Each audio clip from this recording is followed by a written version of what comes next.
Paki-like, share at subscribe. Salamat. My Master. Kabanata 861 hanggang 670. Pagsulong sa ikatlong antas ng umaagos na liwanag. Tumakbo si Hua Liuxiang na may ketitawa, ang tagumpay ay nasa paningin, at ito ay totoo, 10 milya lamang, isang bagay na lamang ng paghinga. Laging 3 metro ang pagitan nila Yang Yiyo, at hindi niya maabyutin kahit anong pilit niya. Gayunpaman, nang katatapos lang magsalita ni Hua Liuxiang, tumawa si Yang Yiyo. Nang marinig niyang sinabi ni Hua Liuxiang ang mga salitang, 3 metrong hanging dragon, biglang gamulo ang kanyang isip, na para bang bigla siyang naliwanagan. O sa madaling salita, bigla siyang naliwanagan. Bigla niyang napagtanto ang ikatlong antas ng Flowing Light Realm ng A-World Away. Ang salitang, dragon ng hangin, na sinabi ni Hua Liuxiang ay ang pangalan ng mahiwagang kapangyarihan ng paggalaw ng katawan. Sa pag-iisip ng pangalan, biglang naisip ni Yang Yiyo ang pangalan ng ikatlong antas ng Flowing Light Realm ng kanyang, A-World Away, mula sa literal na kahulugan. Umaagos na liwanag, ang bilis ng liwanag. Sa mga tuntunin ng bilis, mayroon bang mas mabilis kaysa sa liwanag? Sa isang iglap, napagtanto ni Yang Yiyo na ang, A-World Away, na kasanayan ay orihinal na nasa tuktok ng ikalawang antas ng Lightning Realm, at na-bottleneck sa loob ng maraming taon. Mula nang maabot niya ang unang yugto ng Out-of-Body Realm, nag-improve siya sa lahat ng aspeto, ngunit ang A-World Away na kasanayan ay hindi pa nasira. Ngayon ay nakikipagkumpetensya siya sa Hua Liuxiang sa bilis, na nagbigay sa kanya ng pagiging mapagkumpetensya at pagganyak. Bilang karagdagan, sinundan niya si Hua Liuxiang at pinagmasdan ang paggalaw ng kanyang katawan at mga supernatural na kapangyarihan. Pagkatapos niyang marinig ang isang salita mula sa kanya, bigla siyang naliwanagan. Ang paraan ng paglilinang ay orihinal na hindi mahuhulaan. Kadalasan ang isang bottleneck ay maaaring maipit sa loob ng maraming taon, kahit na 12-dosenang o daan-daang taon. Kahit anong pilit mo, hindi ka makakalusot. Ngunit muli, ang paglusot sa anumang bottleneck ay parang pagsira sa isang layer ng window paper. Ang susi ay kung makakahanap ka ng paraan at kung mararamdaman mo ito. Ang pamamaraang ito ay maaaring isang salita, isang eksena, isang tunog, at iba pa. Kung makaipon ka ng sapat na paglilinang, ito ay isang bagay na syempre.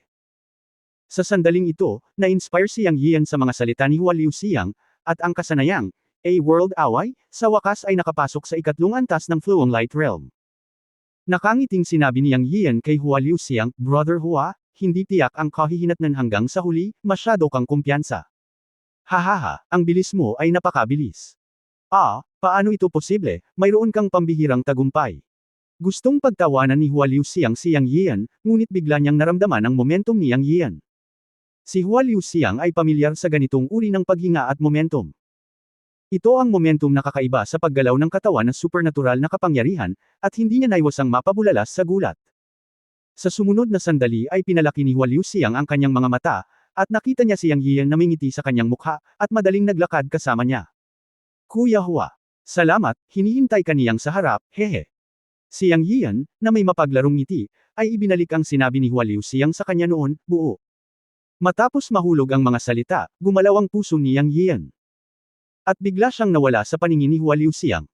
Sa mga mata ni Hua Liuxiang, si Yang Yiyan ay tila naging isang stream ng liwanag, na kumikislap palayo. Alam ni Hua Liuxiang na ito ay isang tanda ng isang mahusay na pag-unlad sa kanyang mahiwagang kapangyarihan at kakayahan sa katawan, na higit sa 10 beses na mas mabilis kaysa sa kanyang orihinal na bilis. Nawala. Si Hua Liuxiang, na buong pagmamalaki na nag-iisip na nanalo siya pabalik sa isang laro sa bilis ni Yang Yiyo, halos lumuwa ang kanyang mga mata, at ang kaibahan sa kanyang puso ay masyadong malaki. Iniisip ang mga salita ni Yang Yiyo na ibinalik ng buo, naramdaman ni Hua Liuxiang ang pag-aapoy sa kanyang mukha sa sandaling ito, na parabang sinampal siya ng hindi nakikitang sampal. Sa isang iglap, 10 milya ang layo, si Yang Yiyo ay may puting buhok na lumilipad, isang mahinang ngiti sa kanyang mukha, at nakatayo sa likod ng kanyang mga kamay. Magkahalong emosyon ang naramdaman ni Hua Liuxiang. Ngunit ikinulong pa rin niya ang kanyang mga kamao kay Yang Yiyo at sinabing, si Brother Yang ay hindi lamang lubos na sanay, ngunit mayroon ding walang kapantay na kapangyarihan at kakayahan sa katawan. Hua! Natalo ako, kaya hindi ako kasing galing mo. Tumangala si Yang Yiyo kay Hua Liuxiang para sa pagtanggap ng pagkatalo gamit ang isang kamao. Akala niya noong una ay kukutsain siya ni Hua Liuxiang pagkarating niya, at handa siyang makipag-away kay Hua Liuxiang. Ngunit hindi niya inaasahan na aaminin ni Hua Liuxiang na natalo siya. Bagamat mukhang makinis ang lalaking ito, maaari niyang aminin na hindi siya kasing galing ng iba. Sinalungat nito ang kanyang pagmamataas, at binigyan siya ni Yang Yiyo ng magandang pagsusuri sa kanyang puso. Mula sa sandaling inamin ni Hua Liuxiang ang pagkatalo, alam ni Yang Yiyo na mula ngayon, hindi na siya target ng taong ito.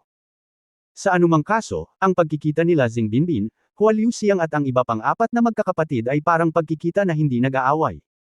Bagamat maikli ang pakikipag-ugnayan, naramdaman pa rin ni Yang Yiyo na magaling silang apat.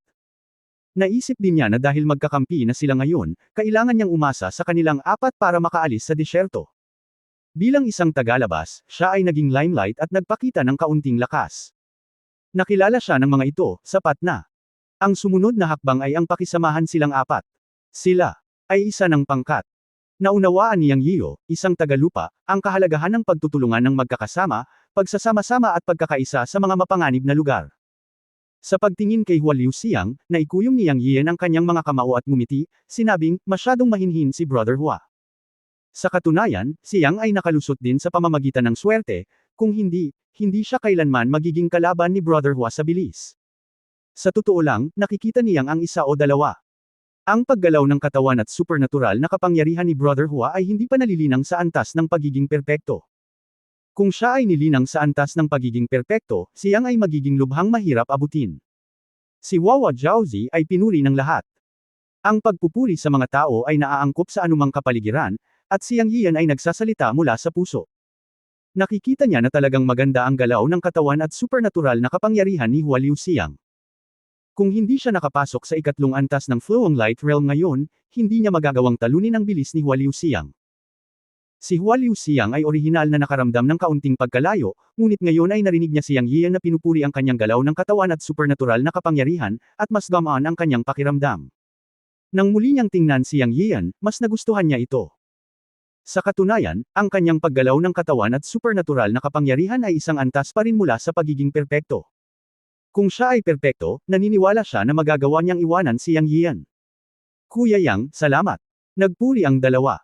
Sa oras na ito, si Xing Binbin at ang dalawa pa ay sumugod din at nagtanong, sino ang nanalo? Kuya, kailangan mo bang itanong ito? Pangatlo sigurong kapatid ang nanalo.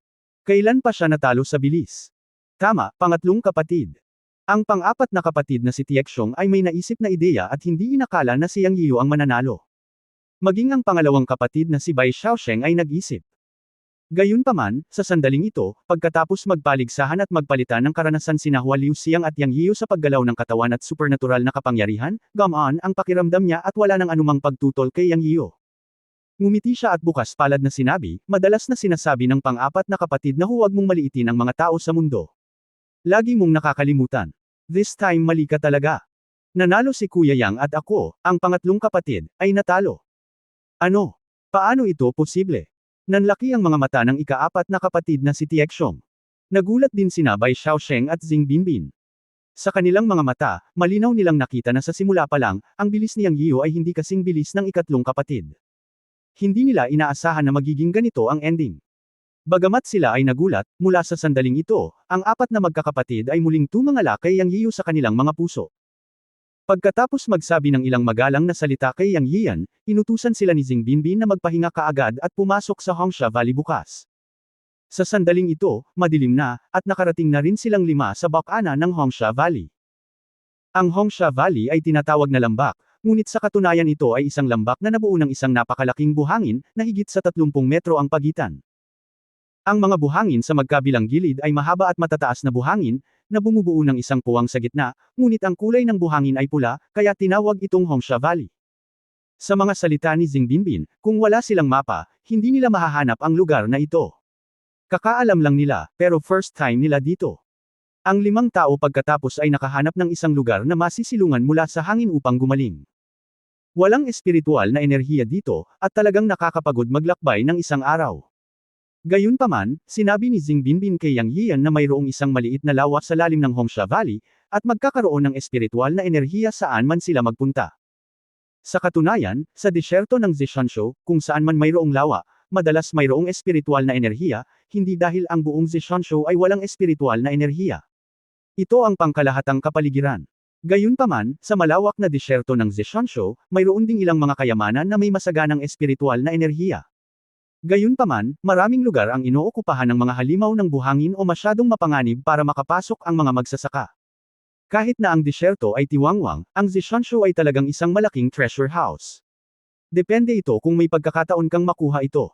Sa malayong nakaraan, bukod pa sa mahiwaga at makapangyarihang dinastiyang Shanghai na nawala sa kailaliman ng Zishanshu, marami ring sinaunang sibilisasyon sa paglilinang ang nakabaon dito. Sa gabi, ang 4 na tao ay humalili upang protektahan ang batas upang maiwasan ang pag-atake ng mga halimaw ng buhangin o mga insekto sa disyerto. Hiniling ni Xing Binbin na mag-duty ang ika-4 na kapatid. Sa oras na ito, tumingin ang ika-4 na kapatid kay Yang Yiu at Bam Ulong. Si Yang Yiu ay isang bagong dating, at dapat siyang hilingin na protektahan ang lahat. Ngunit siya ay pinalayas ni Xing Binbin at nagmura, kung patuloy kang mag-iingay, huhugutin ko ang iyong balat. Ang sipa ni Xing Binbin ay sapat na malakas upang sipain ang ika-4 na kapatid na si Tiekshong sa 20 o 30 metro ang layo sa gabi. Sina Hua Liuxiang at Bai Xiaosheng ay parehong masaya at tila sanay na sa ganitong eksena. Natigilan si Yang Yian. Si Xing Binbin ay mukhang isang magandang babae, ngunit isa rin siyang marahas na reyna. Habang sila ay tumatawa, bigla nilang narinig ang takot na sigaw ng ika-4 na kapatid na si Tiekshong mula sa 12 ng metro ang layo. Boss, may mga sandworm. Kabanata 862 muli ang nagpapakita. Ilang tao ang nakarinig na hindi tama ang sigaw ng ika-4 na kapatid na si Tiekshong, at nagmamadaling lumapit. Para sa mga sandworm, nalaman ni Yang Yiu mula kay Bai Xiaosheng na sila ay mga insekto na natatangi sa disyerto, at maraming uri ng ahas, insekto, daga, langgam, at iba pa. Hindi tulad ng mga ordinaryong insekto, ang mga bagay na ito na lumilitaw sa disyerto ay tinatawag ding alien insect. Dahil sa iba't ibang kapaligiran, ang mga sandworm na tumutubo ay likas na naiiba. Bilang karagdagan sa mga kumbensyonal na katangian ng mga sandworm na ito, tulad ng pagiging lubhang nakakalason at pagkakaroon ng kakayahang ngat-ngatin ang lahat, ang pinakamahalagang punto ay kapag nakagat, ang tunay na enerhiya ng buong katawan ay lalamunan. Bilang karagdagan, ang mga insekto sa disyerto ay lahat ay nag-mutate sa kakaibang kapaligiran ng disyerto, kaya tinatawag din silang mga alien na insekto. Ang ilang mga insekto ay may hindi maisip na lakas at mapanirang kapangyarihan. Kahit na ang cultivation ay umabot sa out-of-body state, dapat kang maging maingat kapag nahaharap sa mga sandworm, at huwag maglakas loob na maging pabaya. Kung hindi ka mag-iingat, mauuwi ka sa pagtaob sa kanal at mamamatay ng walang libing. Nang maraming tao ang sumugod, si Yang Yiu ang unang nakalanghap ng malamig na hangin. Ang nakita nila ay makapal na pulang langgam, kasing pula ng dugo, kasing laki ng maliliit na maya. Sa sandaling ito, ang ika-4 na kapatid na si Tiekshong ay napapaligiran ng mga pulang langgam. Nasa 3-meter square area lang siya, pero nagbukas siya ng totoong chi defense circle para maiwasang mahawakan ng mga kakaibang langgam na ito. Huwag kang tumayo dyan at magligtas ng mga tao. Seryoso ang mukha ni Xing Binbin, at binati niya ang pangalawa at pangatlong kapatid. Habang nagsasalita siya ay nakagalaw na siya, at ang kanyang mga palad ay biglang itinulak patungo sa kinaroroonan ng ika-4 na kapatid na si Tiekshong. Boom boom! Ang makapangyarihang totoong chi ay agad na nagbukas ng landas sa harap ng ika-4 na kapatid na si Tiekshong. Sabay ding kumilos sina Hua Liuxiang at Bai Xiaosheng, winalis ang katawan ni Tiekshong. Ika-4 na kapatid, halika dito dali, sigaw ni Bai Xiaosheng, na nakatayo mahigit 10 metro ang layo mula sa Tiekshong. Sa oras na ito, mabilis ding nag-react si Tiekshong at nagmamadaling lumapit sa 3 o 2 hakbang. Ang 4 na magkakapatid ay nagtutulungan sa isa't isa, at tila sila ay may tacit na pagkakaunawaan. Mabilis nilang nalutas ang suliranin ng ika-4 na kapatid na si Tiekshong. Sa kabaligtaran, tumabi si Yang Yiu at hindi gaanong nakatulong. Oh my God, natatakot ako sa mga maliliit na bagay na ito. Boss, tinamaan mo ako sa pugad nila. Muntik na akong mamatay. Tumayo si Tiekshong sa tabi ng ilang tao at bumantong hininga, nagreklamo kay Xing Binbin. Ito ay isang pagkakataon. Sa dilim, walang nakakaalam kung ano ang nangyayari sa pasukan ng Hongsha Valley. Sinipa ni Xing Binbin si Tiekshong 12 ng metro ang layo. Binasag ng kanyang katawan ang pugad ng mga pulang langgam at nagkagulo ang lugar. Buti na lang at mabilis siyang nakariyak, kung hindi ay baka nilamon na siya ng mga pulang langgam. Sige, alis muna tayo. Pinandilatan ni Xing Binbin ang pang-4 na kapatid. Sa oras na ito, narinig ni Yang Yiu ang mahinang tunog sa kanyang mga tainga. Kung pinakinggan niyang mabuti, tila huni ng mga dahon na hinihipa ng simoy ng hangin. Ang espiritual na kamalayan ay agad na pinakawalan at ang buong katawan ay nabigla. Sumigaw siya, hindi, napapaligiran tayo. Mabilis tayong umatras. Malakas na sigaw ni Yang Yian. Tila napagtanto ni Xing Binbin na may mali. Pagkatapos magsalita ni Yang Yian, nagbago ang mukha niya, let's go. Nalaman nila ni Yang Yian na may mga pulang langgam sa paligid, at isang malaking bilog ang nabuo upang palibutan silang 5. May nakita silang mali noon, dahil noong sila ay pang-apat, marami silang napatay na pulang langgam, at ang mga langgam na ito ay tila walang balak umatake. Nakaramdam pa rin sila ng kakaiba. Ngayon naiintindihan na nila na ang kolonya ng langgam ay nagbigay sa kanila ng mas malaking hukay. Gusto nilang iwanan ang 5 tao ng sabay-sabay. Ang ganitong layout ay malinaw na nagpapahiwatig na mayroong isang reyna na langgam sa grupong ito ng mga langgam, na isang matalinong demonyong langgam. Kapag iniisip ito, ang mukha ni Xing Binbin ay naging sobrang pangit. Bagamat ang 5 sa kanila ay hindi takot sa pulang langgam, ngunit hindi nila kayang labanan ang mga bagay na ito. Ang espiritual na kamalayan ay pinakawalan at tumingin. Wow, ang mga demonyong langgam sa paligid ay maaaring pailay ng ilang milya. Ilan? Meron ba libo-libo? O daan-daang milyon? Ito ay kahit na isang hindi mabilang na bilang, at sila ay patuloy na bumubuhos mula sa pasukan ng lambak na parang tubig. Ito ay kaya nakakatakot panuurin. Maghanda tayong lahat sa paglipad. Wala tayong masyadong pakialam. Mukhang hindi na kami makakalabas sa entrance ng lambak. Makakarating lang tayo ng mas malalim sa lambak. Nagmasid sandali si Xing Binbin at sinabing. Pagkatapos nito, nanguna siya sa paglipad. Pagkatapos ay sumunod na malapit si Yang Yiu at ang iba pang 4, at silang 5 ay nagmamadaling lumipad sa kailaliman ng lambak. Gayunpaman, sa sandaling ito, ang 5 tao ay nakarinig ng tuloy-tuloy na paghiging sa kanilang mga tainga, na nagbigay kay Yang Yiu ng pakiramdam na ito ay parang tunog ng isang eroplanong papaalis. Sa oras na ito, huminga si Xing Binbin at sinabi, ang mga demonyong langgam na ito ay talagang mga mutant na may pakpak. Lahat, mag-ingat sa pakikitungo sa kanila. Puno ng pait ang mga salita. Si Bai Xiaosheng at ang 2 pa ay mayroon ding napakapangit na mukha. Ang mga demonyong langgam na may pakpak sa kalaliman ay pawang mga mutant, na 100 beses na mas mahirap pakitunguhan kaysa sa mga ordinaryong langgam sa disyerto. Halos sa sandaling lumipad ang 5 tao, lumilipad na mga langgam na tumatakip sa langit at ang araw ay nagmula sa buong paligid, at sa isang iglap ay nasa harap na sila ng 5 tao. Atake at buksan ang daan. Agad na ginamit ni Xing Binbin ang tunay na apoy sa kanyang mga kamay para sunugin ang mga lumilipad na langgam na nagpamanhid sa kanyang anit. Kaluskos. Sunod-sunod na pagsabog ang tumunog, na siyang mga tunog na ginawa ng mga langgam na sinusunog ng tunay na apoy ni Xing Binbin. It works, sigaw ni Bai Xiaosheng, at halos sabay na naglabas ng totoong apoy sina Hua Liuxiang at Tiekshong para simulan ang pagsunog ng mga langgam. Hindi rin naglakas loob si Yang Yian na pabayaan ito. Ang asul na apoy ng kaluluwa ay lumitaw sa pagitan ng kanyang mga kamay at nagsimulang mag-alab. Ang kapangyarihan ay napakahusay, at biglang nasunog ang mga langgam ay higit pa sa kabuuan ni Xing Binbin at ng iba pang 4. Tuwang-tuwa siya at sinabing, mukhang mas epektibo ang paggamit ng Soul Fire. Sa oras na ito, si Xing Binbin at ang 4 na iba pa ay tumingin kay Yang Yiu na may kakaibang ekspresyon, na parabang isa kang tanga. Kakaibang tinitigan ni Yang Yiu ang 4 na tao, hulaan na mali ang sinabi niya. Gaya ng inaasahan, diretsyong sinabi ni Xing Binbin, gago ka ba talaga? Sa tingin mo ba hindi natin alam ang kapangyarihan ng apoy ng kaluluwa? Kailangan kong sabihin na ang apoy ng iyong kaluluwa ay malakas, ngunit ito ang Zishanshu Desert. Gumagamit ka ng mas kaunting totoong enerhiya. Paano mo maihahambing sa kapangyarihan ng ibang mga kaluluwa? Magmadali at alisin ang apoy ng kaluluwa, gamitin ang tunay na enerhiya para magsunog, at tayong 5 ay makakasusunog ng madugong daan ng magkasama. Namula ang mukha ni Yang Yiu pagkatapos ng sinabi ni Xing Binbin. Sa pagkakataong ito, naalala niya na siya ay nasa malupit na kapaligiran ng disyerto, at nag-aatubili siyang gamitin ang kanyang tunay na enerhiya, lalo pat ubusin ang kapangyarihan ng kaluluwa. Namula ang mukha niya. At mabilis niyang inalis ang apoy ng kaluluwa at ginamit ang tunay na apoy upang masunog. Kahit na ang kapangyarihan ay mas maliit, ito rin ay gumana. Sa sandaling ito, ang 5 tao ay nakabitin sa himpapawid na nakatalikod sa isa't isa, patungo sa kailaliman ng lambak. Ang salitang, gumagalaw, ay ginamit dahil talagang napakaraming lumilipad na langgam, at hindi sila natatakot sa pagsunog ng tunay na apoy ng 5 tao. Ang malalaking grupo ng lumilipad na langgam ay nasunog hanggang sa mamatay at nahulog sa lupa, ngunit mayroon pa ring mas maraming lumilipad na langgam na nagkukumpulan na parang mga gamo-gamo sa apoy. Sa makatuwid, ang 5 tao ay nahadlangan sa paglipad pasulong, at ang bilis ay napakabagal. Sa sandaling ito, napagtanto ni Yang Yian ang kahirapan sa paglalakad at pakikipagsapalaran sa disyerto ng Zishanshu.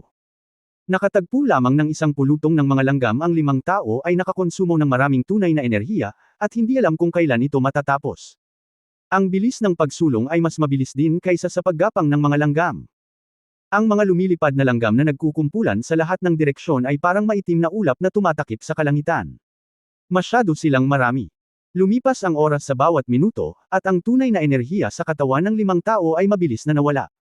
Si Zing Binbin at ang iba pang 4 ay nagsimulang uminom ng mga true energy na table tasks upang mapunan ang kanilang tunay na enerhiya. Sa oras na ito, ang natatanging dantian ni Yang Yian ay naglaro ng isang kalamangan. Ang tunay na chi sa kanyang dantian ay ilang beses kaysa sa mga ordinaryong magsasaka. Nang hindi umiinom ng totoong chi pill, unti-unti siyang naging katulong sa 5 tao. Makalipas ang ilang oras, lumiwanag ang langit. Naramdaman ni Yang Yian ang pagod ni Zing Binbin sa tabi niya. Sa pagtingin sa lumilipad na kayaig ng langgam na sa wakas ay nabawasan ang bilang, siya ay nagpasya at ang asul na apoy ng kaluluwa ay lumitaw sa kanyang mga palad. Pinakilos niya ang tunay na apoy upang sumanib, at biglang nagpadala ng sunod-sunod na fire dragon mula sa kanyang mga palad patungo sa lumilipad na kayaig ng langgam na nakaharang sa harapan. Boom boom boom. Pagkatapos ng sunod-sunod na pagsabog, biglang nagliwanag ang buong kalangitan. Ang lumilipad na ant swarm na nakaharang sa kanyang harapan ay nasunog ng malinis na kaluluwa ng apoy na dragon na ipinadala ni Yang Yian, at may kaunting totoong chi na natitira sa kanyang katawan. Ngunit sa kabutihang palad, ang mga hadlang at problema sa kanyang harapan ay nalutas sa wakas, nasulit. Kaya na. Matapos sigawan ang 4 na tao ni Zing Binbin, bumilis sila at lumipad pasulong. Makalipas ang mahigit 10 minuto, pagkatapos lumipad ng mga 50 o 60 milya, nalaman nilang wala nang lumilipad na langgam, kaya nahulog sila mula sa himpapawid upang gumaling at magpahinga. Kahit na walang labanan sa gabi, ang 5 tao ay nag-aksaya ng labis na lakas, at sila. Lahat ay nakaramdam ng pagod. Nasa lambak pa rin, nakahanap sila ng patag na lugar at naupo upang magpagaling at magpahinga. Gayunpaman, pagkatapos lamang nilang matapos ang kanilang gawain, hindi pa sila nakapasok sa isang estado ng pagmumuni-muni. Biglang nagsimulang manginig ang lupa, at pagkatapos ay nagsimulang kumaluskos ang kumunoy sa magkabilang panig ng lambak. Sa sandaling ito, ang 5 tao ay mukhang mapait, at si Tieksyong ay nagmura, ano na naman ang lumitaw. Kabanata 863 mayroon akong paraan upang harapin ang mga alupihan na ito. Kumaibot ang sulok ng mata ni Yang Yian. Bigla niyang nakita ang isang parang gatas na puting uod na binutas mula sa buhangin sa hindi kalayuan. Kasinlaki ito ng daliri at kumikinang napilak sa sikat ng araw sa umaga. Sa oras na ito, napabulala si Bai Xiaosheng, oo, ito ay isang disyerto na alupihan. Damn it, nasira tayo sa Worm Valley. Nagmura si Hua Liu Xiang. Inilabas ni Zing Binbin ang bote ng tableta para ibuhos ang mga table tasks, ngunit wala itong laman. Ito ay isang malaking problema. Naubos na ang chi pill. Kailangan nating lumaban ng gusto sa susunod. Imposibleng hindi lumaban. Ang hitsura ng mga centipede sa disyerto ay isa pang malaking grupo. Ang mga lambak sa magkabilang panig ng mga ito ay kumikinang napilak sa sandaling ito, na nagpapahiwatig na isang kamanghamanghang bilang ng mga alupihan sa disyerto ang lumitaw. Ang chi sa katawan ng ilang tao ay natupok. Sa oras na ito, lumitaw ang isa pang desert centipede, na walang alinlangan na nakamamatay. Kung titingnan ng puting alupihan, halatang isa itong nilalang na hindi madaling guluhin, na talagang nagpapait sa ilang tao. Boss! Ano ang dapat kong gawin? Nauutol na tanong ni Tieksyong. Malamig na salad, 2 salita ang sinabi ni Zing Binbin. Wala siyang magandang solusyon sa oras na ito. Ang pangalawa sa pinakamatanda, si Bai Xiaosheng, ay nagsabi, bagaman ang mga alupihang ito sa disyerto ay hindi makakalipad tulad ng mga lumilipad na langgam, ang mga ito ay lubhang nakakalason. Dapat mag-ingat ang lahat. Sa oras na ito, tayo lang ang makakalaban. Nakinig si Yang Yiu sa usapan. Bagamat parang wala siyang magawa, hindi naman talaga siya natatakot. Malinaw, ang tunay na enerhiya ng lahat ay nalalante sa ibabaw, ngunit sa katunayan, ang lahat ay mayroon pa ring trump card na hindi pa nabubunyag. Sa huling pagsusuri, ang mga alupihan sa disyerto na kanilang nakaharap ay mukhang napakalaki sa bilang, ngunit kung sila ay talagang lumaban, si Yang Yiu ay naniniwala na si Zing Binbin at ang iba pang 4 ay magkakaroon pa rin ng paraan. Gayunpaman, sa pagharap sa mga alupihan na palapit ng palapit, nagsimulang makati ang mga tainga ni Yang Yiu. Isang kidlat ang biglang sumilay sa kanyang isipan. Bigla niyang naalala ang sarili niyang espiritong insektong mukha ng tao ang insekto. Ang makating nararamdaman sa kanyang tenga sa mga sandaling ito ay ang munting insektong nakatago sa kanyang tenga na nagising mula sa pagkakahimbing nito. Ang bug ay natutulog mula noong labanan sa Yaoguang City. Dahil napakaliit ng surot kapag nakatago sa kanyang tainga, hindi maisip ni Yang Yian ang bug. Mula sa Yaoguang City hanggang ngayon, 13 taon nang natutulog ang bug. Hindi niya inaasahang madyay gising ito ngayon. Kung ang surot ay hindi nagising ng mag-isa, nakalimutan na ito ni Yang Yian. Sinubukan niyang makipag-usap sa bug at nakatanggap ng tugon sa isang mental wave, nanay gutom. Ito na naman ang catchphrase na ito. Alam lang ng bug ang pangungusap na ito kapag nakikipag-usap sa kanya. Hiniling ni Yang Yian na lumabas ang surot. Ang surot sa kanyang bahay ay hindi isang ordinaryong bagay. Isa itong mutated bug king, isang mukha ng tao na spirit bug.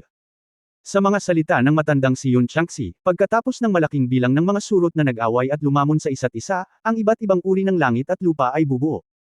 Ito ay isang bihirang bagay sa mundo. Sa totoo lang, ang bug ay theoretically ang hari ng mga insekto sa mundo. Baka matalo nito ang mga alupihan na ito. Sa oras na ito, nalaman ni Yang Yian na si Xing Binbin sa tabi niya ay gumawa ng kakaibang marka, at tila gagamitin niya ang kanyang pinakahuling hakbang para lumaban hanggang kamatayan. Ang iba ay pareho. Alam ni Yang Yian na gagamitin ng apat na magkakapatid ang kanilang mga trompeta para harapin ang alupihan sa kanilang harapan. Alam niyang may mga pakulo ang apat, ngunit nakikita rin niya na tiyak na makakayanan ni Xing Binbin at ng iba pang apat ang alupihan gamit ang trump card na ito, ngunit malaki rin ang halaga nito. Ngayon siya at ang apat ay nasa iisang bangka. Kung si Xing Binbin at ang iba pang apat ay seryosong nanghina at may nangyaring muli, ito ay magiging masama para sa buong koponan. Pinahahalagahan ni Yang Yian ang pagtutulungan ng magkakasama, at pagkatapos ng maikling pakikipag-ugnayan sa apat, naramdaman niyang magaling si Xing Binbin at ang iba pang apat, lalo na nang bigyan siya ni Xing Binbin ng elixir. Bagamat mayroon ding intensyon na manalo at magpakita ng mabuting kalooban, nadama ni Yang Yian na maaaring makipagkaibigan si Xing Binbin at ang iba pang apat. Sila ay isang grupo na, kaya hindi na lang maupo si Yang Yian at manood. Ang apat ay medyo mabait sa kanya habang nasa daan, at hindi siya ang uri ng tao na gustong harangin siya sa likod niya kahit saan. To put it bluntly, may backbone siya. Dahil nakilala niya ang apat na tao, handa si Yang Yian na mag-ambag. Dahil sa pagharap sa mga alupihan na ito, ang mga insekto ay naghatid ng mensahe na maaari nilang harapin ang mga alupihan. Bilang hari ng mga insekto, hindi nakakagulat na ang mukha ng tao na espiritong insekto ay kayang harapin ang mga alupihan na ito. Nang makita si Xing Binbin at ang apat na iba pang gagawa ng mga lihim na diskarte, sinabi ni Yang Yian, "Teka lang, Miss Xing, mayroon akong paraan para harapin ang mga alupihan na ito." Ikaw. Ang pang-apat na kapatid na si Tiekshong ay unang nagsalita, tinitingnan ng mukha ni Yang Yian na hindi makapaniwala na ikaw ay nagyayabang. Hindi nagsalita sina Bai Xiaosheng at Hua Liuxiang, nakatingin kay Yang Yian. Seryosong sabi ni Xing Binbin, "Yanzi, huwag kang magpakitang gilas. Tayong magkakapatid ay pumapasok at lumabas sa disyerto sa buong taon. Kailangan ng kaunting pagsisikap upang harapin ang mga alupihan na ito. Ingatan mo ang iyong sarili at ipaubaya sa amin ang iba." Nang marinig ang mga salita ng isang babae para protektahan ang sarili, sumiklab ang chauvinism ni Yang. Alam niyang maraming tao ang hindi naniniwala sa kanya, kaya diretso siyang bumulong sa kanilang mga tainga. Sabi niya, "Sabi ko may paraan ako, at may paraan ako. Manood ka na lang. Masyadong kakaiba ang Sand Valley na ito, at hindi natin alam kung ano ang mangyayari. Haharapin ko ang alupihan, at kayong apat ay magmadali at mabawi ang inyong kakayahan. Ang natitirang bahagi ng paraan ay nakasalalay sa iyo. Ito ang unang pagkakataon ko sa disyerto, at wala akong masyadong alam at wala akong maitutulong. Ngunit ngayong sumali na ako sa iyong koponan, gagawin ko ang aking bahagi upang gampanan ang aking responsibilidad." Habang naguguluhan ang apat, nagpanteng si Yang Yian sa kanyang mga tainga, at sa sumunod na sandali ay lumitaw ang isang uod na parang alupihan sa kanyang kamay. Kalahating laki ito ng alupihan, ngunit mukhang napaka-cute na uod. Tinitingnang mabuti ang uod na nasa kamay ni Yang Yian, ang ulo ng uod ay talagang mukhang-mukha ng tao. Kahit na hindi halata, ito ay talagang magkatulad. Walang sino man sa apat ang nakakaalam na ang insektong nasa kamay ni Yang Yian ay isang kakaibang mukha ng tao na espiritong insekto sa mundo, at ito ang hari ng mga insekto. Hindi nila maintindihan kung bakit siya naglabas ng ganoong insekto. Tumawa ang ika-apat na kapatid na si Tiekshong at sinabing, "Kuya Yang, bakit ka naglabas ng maliit na insekto? Don't tell me na gagamitin mo itong maliit na insekto para labanan ang hindi mabilang na alupihan dito, haha. Malalaman mo pagkatapos mong tingnan." Hindi pinansin ni Yang Yian ang pangungutya ni Tiekshong, at inilagay ang insekto sa lupa sa kalituhan ng apat na tao. Pagkatapos ay lumitaw ang isang mahiwagang eksena. Wow wow wow! Ang maliit na insekto ay talagang gumawa ng wow wow sound, tulad ng isang sanggol na umiiyak, bagamat ito ay hindi kasiya siya, ngunit napahinto kaagad ang mga alupihan na patuloy na lumalapit sa kanila. Ito. Nagulat si Tiekshong. Ha? Nagulat si Xing Binbin. Sandaling nanlaki ang mga mata ng apat na magkapatid. Hindi nila inasahan na ang isang maliit na insektong nakatalas na nakatakas mula sa mga tainga ni Yang Yian ay maaaring sumigaw ng ganoon kalakas, at sa ilalim ng dagandong, ang mga centipede sa paligid nila ay tumigil talaga sa paggalaw. Kahanga-hanga. Isang mas nakakagulat na eksena ang lumitaw. Ang mga insekto ni Yang Yian, pagkatapos umuungal, ay sumugod sa siksik na grupo ng mga alupihan. Wow wow wow! Isang nakakabinging sigaw ang tumunog, at pagkatapos ay ang lahat ng mga alupihan ay sumugod sa iisang lugar na galit na kung saan mismo naruroon ang mukha ng tao na espiritong insekto. Nanikip ang puso ni Yang Yian, iniisip na ang mga insekto ay sumugod sa grupo ng mga alupihan at kinubkob ng hindi mabilang na mga alupihan. Nang akmang aatake na siya ay huminto na naman siya. Nagkaroon ng espiritual na koneksyon sa pagitan niya at ng mga insekto. Sa sandaling ito, hindi lamang niya naramdaman na ang mga insekto ay nasugatan, ngunit naramdaman na ang lakas ng mga insekto ay tumataas. Tapos na Kuya Yang, hindi maganda ang mga insekto mo. Tingnan mo ang napakaraming alupihan na kumukubkob sa kanila. Ito ang ritmo ng paglunok. Sabi ni Tiekshong sabay kibot ng balikat. Huwag magsalita ng walang kaparirikan, Lausi, tingnan mong mabuti. Ang bilang ng mga alupihan na ito ay tila nababawasan, sabi ni Bai Xiaosheng na may hininga ng malamig na hangin. Ngumisi si Yang Yiyo. Sa katunayan, naramdaman niya na nilalamon ng mga insekto ang mga alupihan na ito. Hindi niya alam kung ano ang ibig sabihin ng mga kulisap na ginamit upang gawin ang mga alupihan na sumasakop sa buong lambak ng buhangin tulad nito at nagsimulang lumamon ng walang katapusan. Sa sandaling ito, sa paningin ng 5 tao, hindi mabilang na mga alupihan ang nagtipon-tipon, na bumubuo ng isang malaking pabilog na puyo ng tubig, umiikot na parang kumunoy, na nag-uugnay patungo sa gitna ng puyo ng tubig. Ang gitna ng puyo ng tubig ay tila isang napakalalim na hukay. Ang walang katapusang agos ng mga alupihan ay nilamon lahat. Kung saan nakatayo ang 5 tao, lumitaw ang isang guwang na lugar na may diameter na 20 metro. Ang pag-agos ng alupihan ay ganap na nalampasan ng 5 tao at nagtipon patungo sa puyo ng tubig. Tungkol naman sa gitna ng puyo ng tubig, alam ng lahat na ito ang lugar kung saan naroon ang maliit na insektong inilabas ni Yang Yiyo. Namilog ang mga mata ni Zing Binbin nang tumingin siya kay Yang Yiyo. Iba ang tingin ng 4 na magkakapatid kay Yang Yiyo sa oras na ito. Dahil tinitigan ng 4 na tao, napakasaya ni Yang Yiyo sa kanyang puso. Hayaan mong makita ang aking mga pamamaraan. Kabanata 864, Pag-aaksaya ng likas na yaman.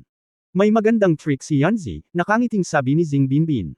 Ito ay isang panlilinlang lamang, ngunit ito ay gumana. Mapagpanggap na sinabi ni Yang, at pagkatapos ay nagsabi, bueno, mabilis nating mabawi ang ating tunay na lakas.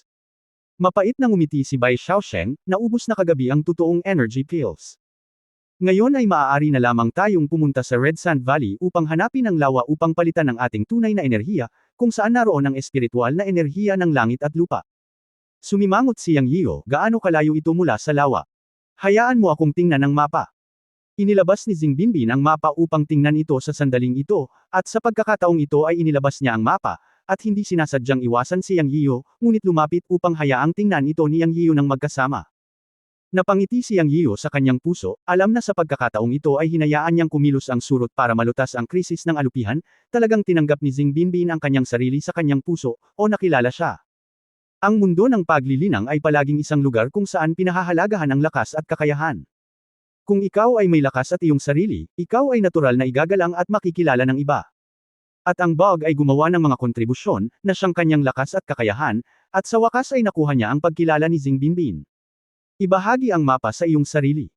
Ang mga mapa sa disyerto ay mga bagay na negal iligtas buhay para sa mga adventurer, at mahalaga din para sa mga adventurer na tuklasin. Kung walang mga mapa, maaaring mawala ang mga adventurer sa disyerto, o kahit nawala. Hindi iniwasan ni Zing Binbin si Yang Yian na tumingin sa mapa, na isang pagkilala at pagtanggap kay Yang Yian. Dapat narito tayo ngayon, mga 300 milya ang layo mula sa lawa kung saan naruroon ang pugad ng Sun Fox, na hindi malapit. Itinuro ni Zing Binbin ang mapa at ipinakita ito kay Yang Yian. Kumunot ang noo ni Yang Yian. Alam niya na ang 300 milya ay wala sa mga ordinaryong lugar, ngunit sa lambak na ito na puno ng mga bakas, tiyak na hindi ito malapit. Sa simula, nakatagpo na sila ng 2 alon ng pag-atake ng mga halimaw na insekto. Sino ang nakakaalam kung ano ang kanilang makakaharap kung sila ay lumalim? Tiningnan lang niya ang mapa sa kamay ni Zing Binbin. Ang kasalukuyang distansya ay 1/4 lamang ng distansya ng Red Sand Valley. Kung walang suporta ng totoong chi, mahirap para sa kanila na maabot ang destinasyon ng maayos. Gayunpaman, ang tunay na chi pills na nasa kamay ni Zing Binbin at ng iba pang 4 ay naubos na. Kung walang sapat na tunay na suporta sa chi, mahirap magpatuloy. Nang nag-alala si Yang Yian tungkol dito at nag-iisip kung bibigyan ng bawat isa sa 4 na tao ng isang espiritual na pitch, Nalaman niyang mukhang hindi nag-aalala ang apat na tao, kaya biglang napagtanto ni Yang Yian na marahil ay hindi na kailangan ang kanyang pag-aalala. Si Zing Binbin at ang tatlo pa ay mga adventurer na naglakbay sa iba't ibang mapanganib na lugar sa buong taon. Paanong hindi sila magkakaroon ng sapat na likas na kayamanan upang mapunan ang kanilang tunay na enerhiya? Baka may true energy pills pa sila sa mga kamay nila. Oo naman, sa susunod na sandali ay nanlaki ang mga mata ni Yang Yian. Ang pang-apat na kapatid na si Tiekshong, na nagsalita sa mahinang boses, ay tumingin kay Yang Yiu at tumawa, "Brother Yang, huwag kang mag-alala. Dahil naglakas loob tayong pumunta sa kakaibang Red Sand Valley na ito, paanong hindi tayo magiging handa? Ang mga table tasks ay talagang mamahaling bagay. Kapag naubos na, wala na sila. Ngunit mayroon kaming iba pang mga bagay upang madagdagan ang suporta ng tunay na enerhiya. Hehe, eto, pinadalhan kita ng Desert Ginseng. Bagamat hindi ito kasing ganda ng True Energy Pill para mapunan muli ang totoong enerhiya, hindi ito masama. 2 beses na nakagawa si Yang Yiu ng mga karapat-dapat na gawa sa nakaraang pagkubkob sa mga lumilipad na langgam at sa kasalukuyang alupihan, at sa wakas ay nakuha ang pag-aproba nitong matigas na taong bakal. Habang masayang nagsasalita, bigla niyang binato si Yang Yiu ng disyerto na ginseng. Hindi sinasadyang tumingin si Yang Yiu. Ang ginseng sa kanyang kamay ay nasa anyo na ng tao, na 3,000 taong gulang. Talagang nabigla si Yang Yiu. Bagamat nagtataka siya na ang ginseng ay maaaring tumubo sa disyerto. Ngunit ang ginseng sa kanyang kamay ay talagang 3,000 taong gulang, na may napakalakas na aura. Ang hindi nakapagsalita kay Yang Yiu ay dahil sa kahulugan ni Tiekshong, tila gusto niyang direktang kumuha ng ginseng upang mapunan ang kinakailangang tunay na enerhiya. Sumunod, sa natulala na mga mata ni Yang Yian, kumislap ng liwanag ang kamay ni Tiekshong, at lumitaw ang isang 5,000 taong gulang na ginseng. Kinagat niya ito ng isang iglap, parang kagat lang ng karot. Sa isang iglap, nanlaki ang mga mata ni Yang Yian, at kumirot ang kanyang puso. Para sa isang alchemist, ang pamamaraan ni Tiekshong ay isang pag-aaksaya lamang ng regalo ng langit. Nadurog ang puso ni Yang Yian. Nang pipigilan na niya si Tiekshong, isang eksena ng pagsusuka ng dugo ang lumitaw. Nakakita si Bai Xiaosheng ng isang espiritual na gamot na may mas mataas na espiritual na enerhiya kaysa sa 5,000 taong gulang na nasa kamay ni Tiekshong.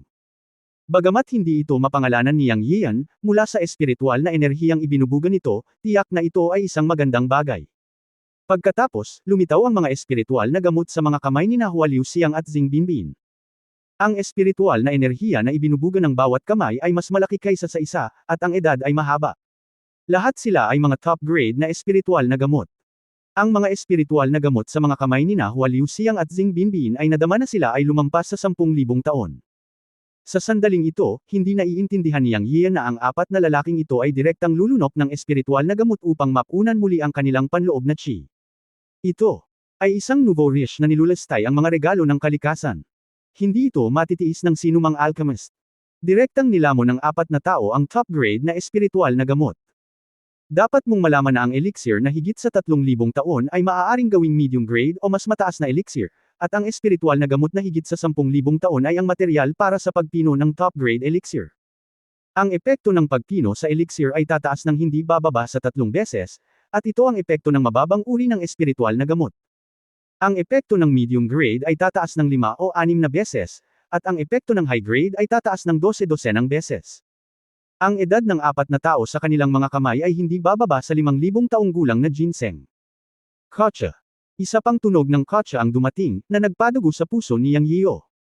Ito ay lumabas na si Hua Liuxiang ay direktang nakagat ng isang espiritual na gamot. Si Yang Yiu ay bumalik sa kanyang katinoan at hindi na nakapagpigil at sumigaw, "Shut up!" Biglang umungol ang apat na tao.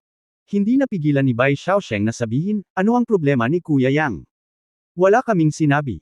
Saglit na hindi nakaimik si Yang Yiu, alam niyang hindi siya nagpaliwanag ng malinaw, at nagmamadaling sinabi, "Diretsahang nilunok mo ba ang elixir ng ganito? Ano pa ba? Kung walang mga table tasks, maaari mo lamang itong inumin ng direkta." Bagamat ang epekto ay hindi kasing ganda, ang pagkain ng ilan pang espiritual na halamang gamot ay maaari pa ring maglagay ng sapat na tunay na enerhiya. Yanzie, huwag kang mag-alala tungkol sa pagkuha nito. Kung wala ka, mamaya ibibigay ni ate. Kung wala kang mga table tasks, mayroon kaming sapat na espiritual na gamot para sa iyo. Sabi naman ni Zing Binbin. Halos mapatalon si Yang Yian nang marinig niya ito. Mula sa sinabi ni Zing Binbin, lahat sila ay naririto na, at lahat sila ay mayayaman na may mga espiritual na gamot. Sapat na. Ito ay talagang mayaman. Nasa kanya ang buong Yunmen Cave Heaven, ngunit hindi pa siya naging kasing yaman ng 4 na taong ito. Sa Yunmen Cave Heaven, mayroong maraming mga espiritual na gamot, ngunit ang mga higit sa 3 hanggang 5,000 taong gulang ay kakaunti, at ang mga higit sa 10,000 taong gulang ay mas bihira pa. Kaya para kay Yang Yian, si Xing Binbin at ang apat pa ay talagang mayayaman. Nilunok niya ang kanyang laway at nagtanong, lahat ba ng adventurer ay nagpupuno ng kanilang tunay na chi tulad ng ginagawa mo? Tumango si Bai Xiaosheng at sinabing, ang pangkat ng adventurer ay hindi kasuwato ng ilang sekta at pamilya, at ang ilang sekta na maaaring magpino ng mga table task ay masyadong malupit. Kahit na magdala ka ng 10 o 20 beses ng espiritual na gamot para ipalit sa mga table task, maaaring hindi mo makuha ang mga ito. Napakakaunting mga table task para sa mga adventurer sa Adventure King City. Para sa mga cultivator sa out-of-body realm, ang ordinaryong true chi pills ay hindi masyadong epektibo. Ang ilang mga alchemist ay hindi maaaring pinuhin ang high-level true chi pills. Sa paglipas ng panahon, lahat ay lumulunok lamang ng espiritual na gamot upang mapunan ng tunay na chi. Sa sandaling ito, ang mga mata ni Yang Yian ay nagsimulang kuminang berde. Mukhang nakadiscover siya ng napakalaking business opportunity. Para sa mga alchemist sa iba pang mga bundok at dagat, maaaring napakahirap na pinuhin ang mga medium at high-level na table task, dahil walang lihim na paraan ng pagpino ng mga table task, at walang formula ng tableta. Ngunit para sa kanya, ang pagpino sa medium at high-level na true chi pills ay isang piraso lang ng cake. Siya ay nagdurusa lamang dahil sa kawalan ng sapat na espiritual na gamot upang pinuhin.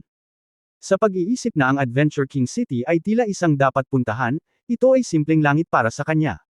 Kaya ilan ang mga alchemist sa Adventure City mo? Maaari ba silang gumawa ng mataas na antas ng chi pills? Tanong ni Yang Yiyo na may pinipigilang pananabik. Zing. Si Binbin at ang tatlo pa ay medyo nalilito sa oras na ito. Bakit ito? Tinanong ni Yang Yiyo. Kaya ba niyang gumawa ng pills? Si Xing Binbin ang unang sumagot ng may pag-iisip sa kanyang isipan, maraming alchemist sa Adventure City, ngunit marami sa kanila ay mga alchemist na mababa ang antas. Ang ilang mga alchemist ay maaari pang ang gumawa ng libu-libong taong gulang na mga espiritual na gamot bilang scrap o kahit napasabugan ang pagan. At ang bilang ng mga alchemist na maaaring gumawa ng 3,500 taong gulang na mga espiritual na gamot bilang mga table task ay mas mababa sa 2 kamay. Lahat sila ay nagtatrabaho para sa iba't ibang puwersa at hindi kailangang gumawa ng mga table task para sa mga pribadong individual ng madali. Tulad ng para sa mga alchemist na nakakabisado ng 10,000 taong gulang na mga table task at maaaring gumawa ng mga superior na table task, mayroon lamang 3 sa Adventure City. Sila ay mga mataas na ranggo, at ang mga tabletang pinipino nila ay kulang. Bakit mo tinatanong ang mga tanong na ito? Maaari ka bang gumawa ng mga table task? Ngumiti si Yang Yiyo at sinabing may nagniningning na mga mata, naniniwala ka ba sa akin kapag sinabi kong makakagawa ako ng medium at high-level na table task? Hindi ako naniniwala sa iyo. Kung maaari mong pinuhin ang isang medium-level na tableta, ang antas ng chi pill na ibinigay ko sa iyo noon, tatawagan kitang boss mula ngayon. Nako, kaming 4 na magkakapatid ang tatawagan mong boss. Ano sa palagay mo ang isang alchemist? Wala nang hihigit sa 20 alchemist sa buong Shanghai realm na maaaring magpino ng mga medium-level na table task, at karamihan sa mga ito ay mula sa mga sinaunang sektang iyon. Inilibot ni Xing Binbin ang kanyang mga mata. Hindi rin ako naniniwala. Kuya Yang, hindi magandang magmayabang. Ako, Tiekshong, ayoko sa mga taong nagyayabang. Tama, ang mga alchemist ang pinakamagaling sa Shanghai realm. Kung ikaw ay isang alchemist, bakit mo isa sa panganib na mag-isa na pumunta sa disyerto ng Zishansho? Kung ikaw ay isang alchemist, kakailanganin mo ng anumang likas na kayamanan at magsabi lamang ng isang salita, at hindi mabilang na mga tao ang magsisikap na hanapin ang mga ito para sa iyo. Ang 4 sa kanila ay hindi naniniwala na si Yang Yiyo ay maaaring magpino ng mga table task. Sa oras na ito, ngumiti si Yang at sinabi, nang hindi nagsasalita, ikanaway niya ang kanyang kamay at kinuha ang Supreme Alchemy Furnace mula sa Tiankun Pot, at pagkatapos ay ngumiti at sinabing, paano kung tumaya tayo? Kabanata 865, walang lihim na koleksyon. Inilabas ni Yang Yiyo ang Alchemy Furnace na may kalmado at kumpiyansang tingin sa kanyang mukha, na nagpatigil kay Xing Binbin at sa tatlo pa. Hindi kaya marunong talagang gumawa ng elixir si Yang Yiyo. Bagamat hindi siya naniniwala, si Yang sa sandaling ito ay talagang masyadong magaling sa pagpapanggap. Ang kumpiyansa sa kanyang mukha ay nagsabi ng lahat, at halos isulat niya sa kanyang mukha na siya ay isang master ng alchemy. Walang malay na sinabi ni Xing Binbin, paano ka tumaya? Ngumisi si Yang Yiyo at sinabing, ibigay mo sa akin ang lahat ng espiritual na gamot ninyong 4, at gagawa ako ng elixir para sa inyo kaagad. Kung nasiyahan ka sa elixir na ginawa ko, hindi ako ang magiging amo mo. Ibigay mo sa akin ang lahat ng espiritual na gamot sa iyo, at gagawin ko ang elixir at hatiin natin ito sa kalahati. Paano na? Ano? May ganoong magandang bagay. Kung talagang makakagawa si Yang Yiyo ng elixir na maaari nilang kunin sa level na ito, lalo pa itong hatiin sa kalahati, kahit na ang pagbibigay sa kanila ng 30% ng elixir ay magiging malaking tubo para sa kanila. Kaagad na ibinigay ni Xing Binbin ang espiritual na gamot na hindi pa niya naiinom kay Yang Yiyo, at pagkatapos ay hiniling sa 3 pang taong wala sa paligid na bigyan ng ilang espiritual na gamot si Yang Yiyo, upang si Yang Yiyo ay makagawa ng elixir sa lugar. Sa oras na ito, silang apat ay nag-aalinlangan sa pagtitiwala ni Yang Yian. Gayunpaman, pagkatapos magsalita ng amo na si Xing Binbin, uminom din sila ng ilang mga espiritual na gamot, at lahat sila ay mga espiritual na gamot na 10,000 taong gulang. Ano? Kung kaya talagang pinuhin ni Yang Yian ang elixir. Walang duda na para sa kanilang apat, ito ay isang pay sa langit. Aayusin ko ito para sa iyo. Kung ma-refine mo talaga ang elixir na pwede nating inumin, let alone half or even 30% is no problem. Tinitigan ni Xing Binbin si Yang Yian at sinabing. Puno siya ng mga inaasahan sa sandaling ito. Masyado nilang kailangan ng elixir. Yang. Hindi maisara ni Yian ang kanyang bibig nang matanggap niya ang espiritual na gamot. Ngumiti siya at hindi na nagsalita pa. Binuksan niya ang daan at direktang pinino ang elixir. Anyway, mayroon siyang mga espiritual na gamot na 10,000 taong gulang sa kanyang mga kamay. Pinipino rin niya ang totoong chi elixir, at hindi niya kailangan ng kakaibang pangunahing gamot. Maaari niya itong pinuhin ng direkta. Habang si Xing Binbin at ang iba pang apat ay natigilan, isa-isang inilagay ni Yang Yian ang mga espiritual na gamot sa elixir furnace, at direktang ginamit ang malakas na apoy ng kaluluwa upang pagsamahin ang tunay na apoy upang linisin ang espiritual na gamot. Ang bilis ay napakabilis. Sa loob ng kalahating oras, ang 9 na piling espiritual na gamot na 10,000 taong gulang ay dinalisay at dinalisay. Pagkatapos, nag-condensed siya, iwinagayway ang kanyang mga kamay at gumawa ng sunod-sunod na mga galaw ng kamay patungo sa furnace, na ikinasilaw ni Xing Binbin at ang 3 pa. Anyway, inilagay ni Yang Yiyo ang lahat ng espiritual na gamot sa furnace, at hindi niya alam kung ano ang nangyayari sa loob ng furnace, kaya sa gilid lang siya nakatingin. Pagkatapos ng kalahating oras, biglang sinampal ni Yang Yiyo ang pagan gamit ang kanyang palad, at lumipad pataas ang takip ng Supreme Furnace. Sa sumunod na sandali, sa isang malakas na putok, isang nakakasilaw na liwanag ang bumungad mula sa hurno, at inipon ni Yang Yiyo ang tunay na enerhiya sa kanyang mga kamay upang bumuo ng isang totoong energy net. Sa isang iglap, ikanaway niya ang kanyang mga kamay upang kunin ang liwanag na sumabog mula sa pagan patungo sa totoong energy net. Haze! Sa sandaling ito, ang apat na tao ay napabuntong hininga, at ang lumabas mula sa hurno ay ang elixir. Lahat sila ay mga cultivator sa out-of-body realm, at lahat sila ay malinaw na nakita ito. Direktang pinino ni Yang Yiyo ang 36 na elixir sa isang furnace. Hindi banggitin ang bisa ng mga tabletang ito, ang bilang lamang ang pinakamalaki sa lahat ng mga alchemist na nakita nila. Kahit na ang 3 alchemist sa Adventure King City ay makakagawa lamang ng 12 table tasks sa bawat pagkakataon. Gumawa si Yang Yiyo ng 36 na table tasks, at ang buong proseso ay tumagal lamang ng 1 oras. Ito. Pagkaraang magkamalay, si Xing Binbin at ang apat pa ay nabigo. Sa isip ng apat, nabigo si Yang Yiyo sa alchemy. Ayon sa kanilang pagkakaunawa, kahit ang mga alchemy master sa Adventure King City ay kukuha ng hindi bababa sa 3 hanggang 5 araw upang makagawa ng isang tableta. Hindi pa nila nakita o narinig ang isang alchemist na maaaring gumawa ng isang tableta sa loob ng 1 oras, at ang isang pagan ng mga table tasks ay puno ng 36 na tableta. Isa lang itong mito. Sa sandaling ito, puno pa rin ng ngiti ang mukha ni Yang Yiyo. Sa mata ni Xing Binbin at ng iba pang apat, ang eksenang ito ay ang mukha ni Yang Yiyo na nagpapanggap na mataba matapos mab-aigo sa alchemy. Hindi napigilan ni Xing Binbin na sabihin, hindi mahalaga kung mab-aigo si Yanzi, ipagpatuloy mo lang ang pagsusumikap sa hinaharap. Huwag kang mag-alala, dahil magkaibigan tayo, bibigyan kita ng mga espiritual na gamot para makapag-practice ka. Hindi madaling maging alchemist, huwag pang hinaan ng loob, hanggat nagpumilit ka, magtatagumpay ka sa pagpino ng elixir balang araw. Sayang naman yung mga spiritual medicine ko. Napabuntong hininga si Tiekshong. Kuya Yang, na-scrap na. Tama ang aming boss. Huwag kang panghinaan ng loob. Naniniwala akong magtatagumpay ka sa pagpino ng elixir balang araw. Inaliw ni Hualiu Siyang si Yang Yiyo. Oo, Kuya Yang, huwag kang panghinaan ng loob. Kapag bumalik tayo sa Adventure King City, maaari kitang ipakilala sa isang alchemist. Pwede kang maging apprentice niya. Bagamat ang alchemist ay hindi isang senior alchemist, naniniwala akong magagabayan kanya sa pagpino ng elixir.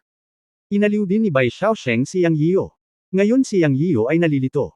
Matagumpay niyang napino ang totoong chi elixir, bakit nasabi ito ng apat na tao? Akala nilang lahat ay nabigo ang aking kaibigan sa pagpino ng elixir. Nagtagumpay ako sa pagpino ng elixir, at hindi ako nabigo. Bakit galit na galit kayong lahat? Hindi alam ni Yang Yiyo kung tatawa o iiyak. Sa oras na ito, ang pinakatapat na ikaapat na kapatid na si Tiekshong ay direktang nagsabi, Brother Yang, huwag kang magpanggap na mayaman. Sinabi mo na nagtagumpay ka sa pagpino ng elixir. Ako, si Tiekshong, ay nagsasanay ng daan-daang taon, ngunit hindi pa ako nakakita ng isang alchemist na maaaring magtagumpay sa pagpino ng elixir sa loob ng isang oras, at makagawa ng 36 na elixir sa isang pagkakataon.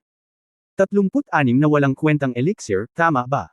Bagamat hindi mo pinasabog ang hurno, hindi nito kayang pagtakpan ang katotohanang nabigo ka sa pagpino ng elixir. Harapin ang katotohanan. Oo, normal lang na mabaigo sa pagpino ng elixir. Ang mga alchemy master sa Adventure King City ay hindi nagtagumpay sa pagpino ng isang furnace sa isang pagkakataon. Kadalasan, ang 3 furnace ng elixir ay tinatanggal bago magtagumpay ang isang furnace. Hindi ito nakakahiya, at hindi namin hihilingin sa iyo na bayaran ang elixir. Ano ang dapat ikahiya sa hindi pag-amin? Hayaan mong sabihin ko sa iyo, ang pinakaayaw ng babaeng ito ay ang mga taong walang kabuluhan. Nagsalita din si Xing Binbin. Si Yang Yiyo ay talagang walang imek. Pagkatapos ng mahabang pag-uusap, iniisip mo lang na nabigo ang kapatid ko sa pagpino ng elixir. Ang dahilan ng pagkabigo ay dahil ang elixir ay napino masyadong mabilis. Ang pinino niya ay ang chi pill para sa muling pagpuno ng totoong chi. Ito ang pinakasimpleng tableta. Ang tungkulin nito ay lagyang muli ang tunay na chi, hindi upang mapabuti ang kaharian at lakas. Ito ay talagang isang piraso ng cake para sa kanya. Ngunit, nang makita ang mga ekspresyon ni Xing Binbin at ng tatlo pa, naisip nila na nabigo sila sa pagpino ng elixir. Hindi na kailangang ipaliwanag pa, dahil ang mga katotohanan ay nagsasalita ng mas malakas kaysa sa mga salita. Agad na nagkaroon ng ideya si Yang Yiyo at kumuha ng isang tableta mula sa net ng True Chi at direktang iniabot kay Xing Binbin, at sinabing, subukan mo ito, dapat itong maging epektibo. Ang mga nakaraang table task ay nakabalot sa tunay na chi ni Yang Yiyo, na naghihiwalay sa lahat ng amoy ng mga table task mula sa pagtagas. Ngayon nang kumuha si Yang Yiyo ng isang tableta at ilantad ito sa hangin, biglang kumalat ang halimuyak ng mga table task, na naging dahilan upang ibuka ni Xing Binbin, na magsasalita na sana, ang kanyang bibig at ilunok ang kanyang mga salita pabalik sa kanyang tiyan. Sa halip, siya ay nabigla sa lahat, ang kanyang mga mata ay diretso, nakatingin sa kasing laki ng marmol, walang kapantay, gatas na puting tableta sa kamay ni Yang Yiyo, at hindi niya maalis ang mga mata dito. Sa sandaling ito, alam ni Xing Binbin na hindi nagsisinungaling si Yang Yiyo, siya. Talagang nagtagumpay sa pagpino ng elixir. Isa ba siyang elixir genius? Isang elixir master. Sa isang oras, napino niya ang 36 na table task. Sino sa buong Shanghai Realm ang maihahambing dito? Subukan mo muna ang epekto. Nakangiting sabi ni Yang Yiyo. Matapos bumalik sa kanyang katinuan, nilunok ni Xing Binbin ang tableta na ibinigay sa kanya ni Yang Yiyo ng walang pag-aalinlangan. Nagbago agad ang mukha niya. Ang tableta ay natunaw sa kanyang bibig at sumabog sa kanyang katawan, na naglabas ng malaking halaga ng espiritual na enerhiya, na napakadalisay. Alam ni Xing Binbin na kapag mas dalisay ang tableta, mas mabilis itong mag-transform sa totoong chi. Ang tunay na chi pill na pinino ni Yang Yiyo ay may pinakamataas na kalidad. Pagkaraan ng 10 minuto, iminulat ni Xing Binbin ang kanyang mga mata na may ningning sa kanyang mga mata at sinabing, nangungunang kalidad na true chi pill, pinakamataas na kalidad. Namumula ang kanyang mukha habang nagsasalita, at ang kanyang mga salita ay pumukaw kay Bai Xiaosheng at sa dalawa pa. Para silang mga pas ang nagkakamot ng kanilang mga puso, at tumingin sa tabletang nakabalot sa tunay na chinet ni Yang Yiyo na may pulang mata. Ngumiti si Yang Yiyo at inilagay ang natitirang 35 tableta sa kanyang kamay sa bote ng tableta, nag-iingat ng 5 para sa kanyang sarili, at ibinigay ang natitirang 30 kay Xing Binbin, na nagsasabing, itatago ko ang 5 bilang bayad sa pagsusumikap, at ang natitirang 30, paano ninyo ito hahatiin ng 4? Matapos marinig ito, talagang naantig si Xing Binbin at ang kanyang 4 na kapatid. Si Yang Yiyo ay talagang mabait, si Yang Yiyo ay nag-iingat lamang ng 5 sa naturang top grade na tableta, at ang iba ay ibinigay sa kanila. O kung ito ay isa pang alchemy, ito ay sapat na mabuti upang bigyan ang bawat isa sa kanila ng isa. Sa pagharap sa mga tabletang iniabot ni Yang Yiyo, mahirap para kay Xing Binbin na tumanggi. Ang 4 sa kanila ay nakikipagsapalaran sa iba't ibang mapanganib na lugar sa loob ng maraming taon, at alam na alam nila ang kahalagahan ng totoong chi pills, lalo na ang top grade true chi pills na pinino ni Yang Yiyo. Huminga ng malalim si Xing Binbin at uminom ng mga table task, ngunit pagkatapos ay sinabi, ibigay ng lahat ng espiritual na gamot sa iyong mga kamay kay Yanzi, at huwag itago ang mga ito para sa pribadong paggamit. Kabanata 866 na naging swan ang pangit na duckling. Sinakop ni Yang Yiu si Xing Binbin at ang kanyang apat na kapatid gamit ang isang hurno ng mga elixir. Pagkatapos ng maraming deliberasyon, nakolekta niya ang mga espiritual na gamot mula sa apat na tao. Mayroong 30 espiritual na gamot sa loob ng 10,000 taon, 55 sa 5,000 taon, at halos 100 sa 3,000 taon. Sa kabuuan, mayroong higit sa 180 mga espiritual na gamot, kung saan mayroong higit sa 10 bihirang mga espiritual na gamot na napakahalaga. Sapat na ang mga ito para dalisayan ni Yang Yiu ang hindi bababa sa 5 uri ng elixir, at ang mga elixir na maaaring kunin ng mga monghe sa out-of-body realm. Ito ang mga espiritual na gamot na kailangang ibigay ng apat na tao kay Yang Yiu, bilang gantimpala para sa 30 chi pills na ibinigay sa kanila ni Yang Yiu, at ito rin ay isang paraan upang mapanalo ang isang alchemist. Siyempre, naiintindihan ni Yang Yiu kung ano ang hindi masasabi. Matapos tanggapin ang mga espiritual na gamot mula sa apat na tao, nangako si Yang Yiu na gagamitin ang mga espiritual na gamot na ito upang pinuhin ang mga elixir at ibalik ang isang bahagi sa apat na tao. Masayang ngumiti si Xing Binbin at ang apat pa. Ang katayuan niyang bilang isang alchemist ay nagbigay sa apat na tao ng isang layer ng paggalang. Matapos inumin ng apat na tao ang chi pills na pin-inom ni Yang Yian, tumingin sila kay Yang Yian na may iba't ibang mata. Ngayon sa puso ng apat na tao, ang mga kasanayan ni Yang Yian sa alchemy ay tiyak na nasa antas ng isang grandmaster. Kahit na ang 3 dakilang alchemist sa Adventure King City ay maaaring hindi kasing galing ni Yang Yian. Makalipas ang kalahating oras, ilang tao ang nakabawi sa kanilang pagiging perpekto sa chi, at sa oras na ito, isang mapurol na pagsabog ang tumunog. Boom! Pagtingin sa paligid, iyon ang tunog na umalangaw-ngaw mula sa lugar kung saan nagtipon ang mga alupihan noon. Dati, ang lahat ay naaakit sa alchemy ni Yang Yian, ngunit nakalimutan ang tungkol sa sitwasyon ng centipedes 12-dosenang metro ang layo. Hindi na rin banta sa kanila ang napakaraming alupihan, kaya niluwagan nila ang kanilang atensyon. Ngayon sila ay naaakit sa tunog na ito.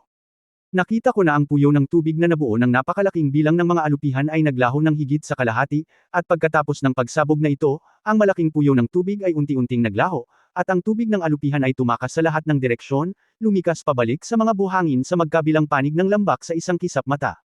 Nang lumikas ang alupihan, isang nakasisilaw na liwanag nga ang lumitaw sa gitna ng puyo ng tubig. Parang maliit na araw. Ngumisi si Yang Yiu, alam niyang ang liwanag ay ibinubuga ng insekto. Ang maliit na insektong ito ay may kakaibang talento. Matapos lamunin ang kalahati ng pangkat ng alupihan, ito ay umunlad. Ang pagsabog ng nakasisilaw na liwanag sa panahong ito ay ang katangian ng ebolusyon ng insekto. Nahulaan din ni Xing Binbin at ng iba pang apat na ito ay dapat na maliit na insekto ni Yang Yiu.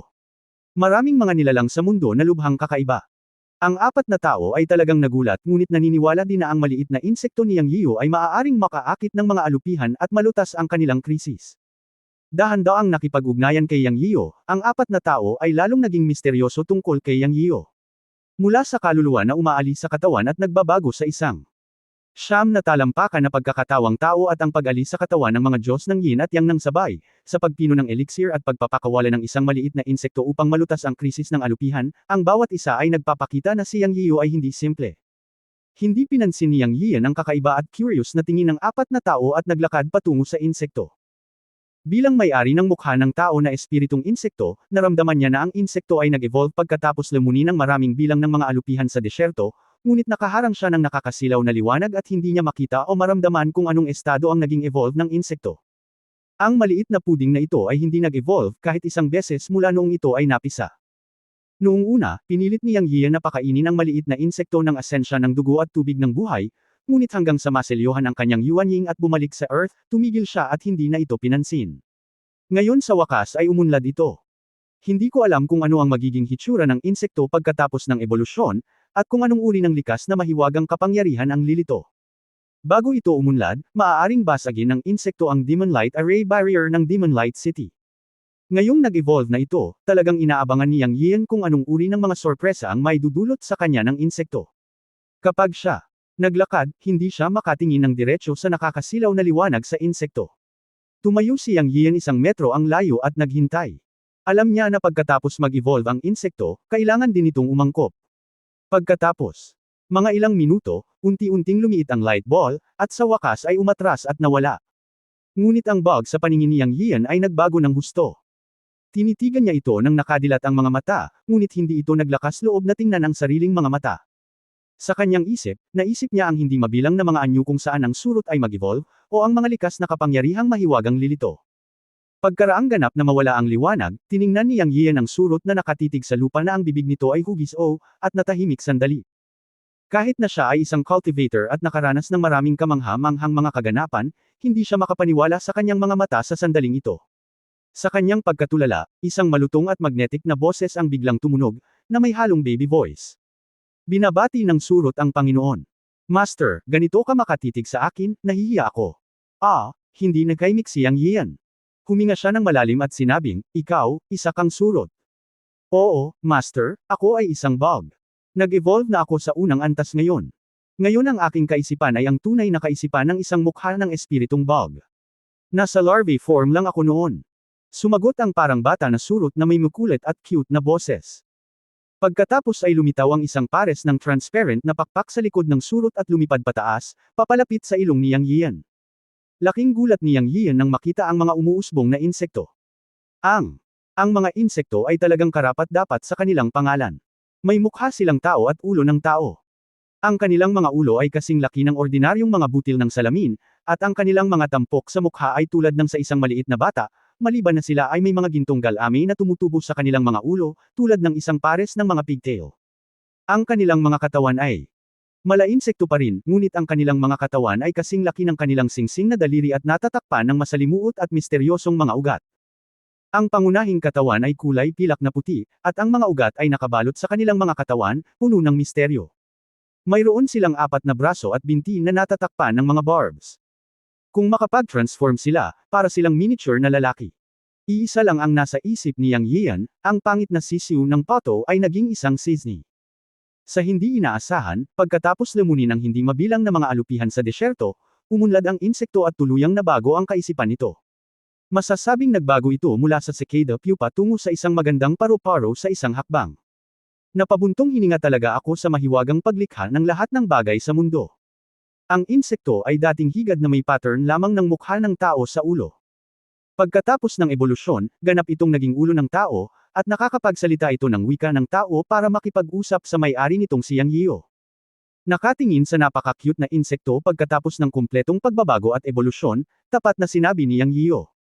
Nagtataka ako kung anong uri ng mga talento at mahiwagang kapangyarihan ang maaaring mayroon ang insekto ngayon. Nang magtatanong pa sana ako, lumapit si Xing Binbin at sumigaw nang makita niya ang cute na insekto, wow, so cute. Hinawakan ni Xing Binbin ang insekto gamit ang kanyang kamay habang nagsasalita. Ang mga batang babae ay likas na hindi kayang labanan ang maliliit at maliliit na bagay. Sa hindi inaasahang pagkakataon, lumipad ang insekto sa napakabilis na bilis kaya hindi naabutan ni Yang Yian ang landas ng paglipad nito. Narinig lamang niya ang insekto na sumisigaw kay Xing Binbin sa isang sanggol na boses, umalis ka, hanggal na babae. Ako ang supremo at walang buhay na alien insect emperor. Paano mabahiran ang katawan ko sa kabastusan mo, kapag? Sabi ng insekto, muntik ng matamba si Yang Yian. Nagdadala ka ng puot sa aking Panginoon. Nagmamadali niyang sinabing awkwardly, ang mga insekto ay hindi dapat bastos. Natigilan din si Xing Binbin sa sumpa ng insekto. Tila hindi niya inaasahan na ang kaunting puding ay nakakapagsalita ng wika ng tao. Napaka-cute nito. Hindi lamang siya nagalit, ngunit siya ay napahajijek, makakapagsalita ka talaga. Halika at makipaglaro sa iyong kapatid. Habang nagsasalita siya, nakipagkumpetensya si Xing Binbin sa insekto at ginamit ang kanyang kakayahan sa katawan upang mahuli ang insekto. Ngunit, makalipas ang ilang minuto, nadismaya si Xing Binbin. Ni hindi niya nahawakan ang mga pakpak ng insekto. Sa mga mata ni Yang Yian, Bai Xiaosheng at ng iba pang 4, nakita nila na halos nag-teleport na ang insekto. Tuwang-tuwa si Yang Yian, ngunit nagulat si Bai Xiaosheng at ang iba pa. Hindi nila inaasahan na napakalakas ng uod ni Yang Yian. Nakinig si Xing Binbin na nakataas ang bibig at humihingal. Tumigil siya sa paghabol sa mga uod, ngunit mahilig siyang makipag-usap at makipagtalo sa mga uod at hindi nagsasawa dito. Siyempre, nagpatuloy sila sa mas malalim na pagpasok sa Red Sand Valley, at hindi pa nararating ang destinasyon. Ito ay nagkakahalaga ng pagbanggit na sa panahon, ang lahat ay nakatagpo ng isang grupo ng mga sandworm, ngunit sila ay nakakalat at tumakas matapos ang mga uod ay umungol. Sa ngayon, lahat ay may bagong pagtingin sa uod ni Yang Yian. Nang lumubog ang isa pang dapit hapon, biglang sinabi ni Tiekshong, tingnan mo ang lawa. Tumangala ang lahat at nakita ang isang maliit na lawa na lumitaw daan-daang metro ang layo. Upang maging mas tumpak, ito ay mas katulad ng isang bukal, na may berdeng ilaw sa kailaliman ng lambak. Nandito na tayo, cheer up lahat. 30 metro ang layo mula sa maliit na lawa ay ang pugad ng patay na Sand Fox. Ang Sand Fox ay may talento na lituhin at mag-ilusyon. Mag-ingat ka. Kung hindi ka malito, malalagay ka sa malaking problema. Dumilat si Zing Binbin at tumingin sa maliit na lawa na daan-daang metro ang layo at sinabing. Makalipas ang ilang minuto, dumating na ang 5 tao sa harap ng maliit na lawa. Ito ay tulad ng sinabi ni Bai Xiaosheng. Noong nasa 100 metro na sila mula sa maliit na lawa, nagkaroon ng espiritual na enerhiya sa pagitan ng langit at lupa. Mula sa puntong ito, iba talaga ang lugar na ito. Sa isang sulyap, halos narating na nila ang pinakamalalim na bahagi ng lambak ng buhangin. Ang mga tagaytay ng buhangin sa magkabilang panig ay wala pang 100 metro ang lapad, ngunit halos 100 talampakan ang taas. Sa gayong matataas na mga tagaytay ng buhangin, hindi sila naapektuhan ng hangin at buhangin ng disyerto. Ito ay talagang isang magandang lugar. Basta, nang dumating ang iilang tao sa maliit na lawa na may diameter na wala pang 30 metro, biglang bumuhos ang kalmadong tubig ng lawa. Isang puting anino ang sumugod palabas ng lawa sa isang iglap at tumakas palayo sa isang kisap mata. Sand Fox, bulalas ni Bai Xiaosheng. Kabanata 867, pumunta sa lawa at tumingin. Wala ni isa sa 5 tao ang umasa na ang isang silver white Sand Fox ay biglang lulandag mula sa tubig ng maliit na lawa, mabilis na tumaas at bumaba at nawala sa kanilang paningin. Sinabi ni Bai Xiaosheng na parang kaharap niya ang isang malaking kaaway, mag-ingat ang lahat, mula sa unang pagkakataon na nakita namin ang Sand Fox, nagkaroon ng standoff. Naguguluhan si Yang Yiyo. Isa lang itong Sand Fox na tumatakbo palayo. Kailangan pa bang kabahan? Kuya Bai, parang maliit na Sand Fox. Masyado kang maingat. Sabi ni Yang Yiyo na may masungit na bibig. Napaungol si Bai Xiaosheng at umiling, sinabing, Brother Yang, wala kang alam tungkol sa mga Sand Fox. Ang ganitong uri ng demonyong fox ay hindi karaniwan. Ang likas na mahiwagang kapangyarihan at ilusyon nito ay lubhang nakakatakot, na maaaring maging sanhi ng mga tao na mahulog sa bitag ng hindi sinasadya. Bukod dito, bagaman ang mga Sand Fox ay mabangis na hayop, mayroon silang isang tiyak na antas ng karunungan at maaaring magkasamang magsagawa ng mga ilusyon sa isa't isa. Ito ang teritoryo ng pugad ng Sand Fox. Masasabing simula nang lumitaw ang unang Sand Fox. Marahil ay nagsimula na ang ilusyon. Huwag maliitin ang anumang Sand Fox, kahit na ito ay hindi pang adultong Sand Fox. Si Bai Xiaosheng ang pinakamaalam sa 4 na tao. Hindi siya masyadong nagsasalita pero napakalma. Dahil si Bai Xiaosheng ay nagbigay ng ganoong seryosong pagtuturo, ang Sand Fox ay dapat na pambihira. Inalis din ni Yang Yiyo ang kanyang paghamak at tumango upang ipakita na alam niya. Kinuha ni Zing Binbin ang mapa at tiningnan ito ng mabuti at sinabing, tama ang lokasyon. Ang pugad ng Sand Fox ay malapit sa maliit na lawa. Hanapin natin. Ayon kay Zing Binbin, ang mga Fox Fairy Tears na kailangan nila ay nasa pugad ng Sand Fox, at mayroon ding mga bulaklak na walang dahon. Hanggat nahanap nila ang pugad ng Sand Fox, maaari nilang makuha ang Fox Fairy Tears at walang dahon na mga bulaklak. Gayunpaman, ang punto ay hindi nila alam kung ano ang hitsura ng Sand Fox Nest, at hinahanap lamang nila ito batay sa isang mapa. Ang ibinigay na impormasyon ay mayroong 2 adult na Sand Fox sa Sand Fox Nest dito, na nangangahulugang mayroon ding pugad ng maliliit na fox. Walang pag-aalala tungkol sa maliliit na fox, ngunit ang pag-aalala ay tungkol sa 2 adult na Sand Fox. Ang 4 sa kanila ay ganap na hindi sigurado sa pakikitungo sa kanila. Ito ang dahilan kung bakit gustong manalo ni Zing Binbin kay Yang Yiyan matapos makita ang kanyang lakas. Ang isa pang master ng parehong antas ay magbibigay sa kanila ng higit na seguridad at pag-asa na matagumpay na makuha ang Fox Fairy Tears. Ang susi ngayon ay hanapin ang Sand Fox Nest. Sa kabutihang palad, ang lugar na ito ay malalim sa Red Sand Valley, at ang lugar ay hindi kalakihan, kaya hindi ito dapat mahirap hanapin. Bilang karagdagan, ang maliit na Sand Fox na sumugod sa maliit na lawa ngayon ay may pangkalahatang direksyon, at agad na sinusundan ng 5 tao ang direksyon ng pagtakas ng maliit na fox upang mahanap ito. Ang lugar sa paligid ng maliit na lawa ay hindi masyadong malaki, at ang lalim ay higit sa 300 metro lamang. Wala pang kalahating oras, bumalik ang 5 tao sa harapan ng maliit na lawa at wala man lang nakitang Sand Fox. Kakaiba. Napakaliit lang ng lugar, bakit walang bagay dito? Kumunat ang noo ni Zing Binbin at bumulong. Kumuha siya ng larawan gamit ang kanyang kamao, ngunit wala siyang nakitang Sand Fox o kahit isang butas ng daga. Maaaring maling lugar ito. Hindi maiwasang magtanong ni Yang Yiyan. Imposible. Ang mapang ito ay nagmula sa selyadong antas ng mapa ng Adventure Hall. Ang mga record dito ay lahat ng impormasyong ipinagpapalit sa dugo ng mga ninuno ng pakikipagsapalaran sa lahat ng henerasyon. Walang ganap na paraan na maaaring magkamali. At nakita ninyong lahat ang isang sand fox na lumabas sa lawa ngayon lang. Dapat tama ang lokasyon. Naniwala si Xing Binbin nang walang pag-aalinlangan. Nang marinig ni Yang Yian ang mga salita ni Xing Binbin, isang kidlat ng kidlat ang dumaan sa kanyang isipan at sinabing, maaaring nasa lawa. Nang lumabas ang mga salitang ito, si Xing Binbin at ang iba pang apat ay natigilan lahat, at pagkatapos ay nagliwanag ang kanilang mga mata. Napakataas ng posibilidad na ito. Naghanap sila ng bilog at wala silang nakitang butas ng mouse.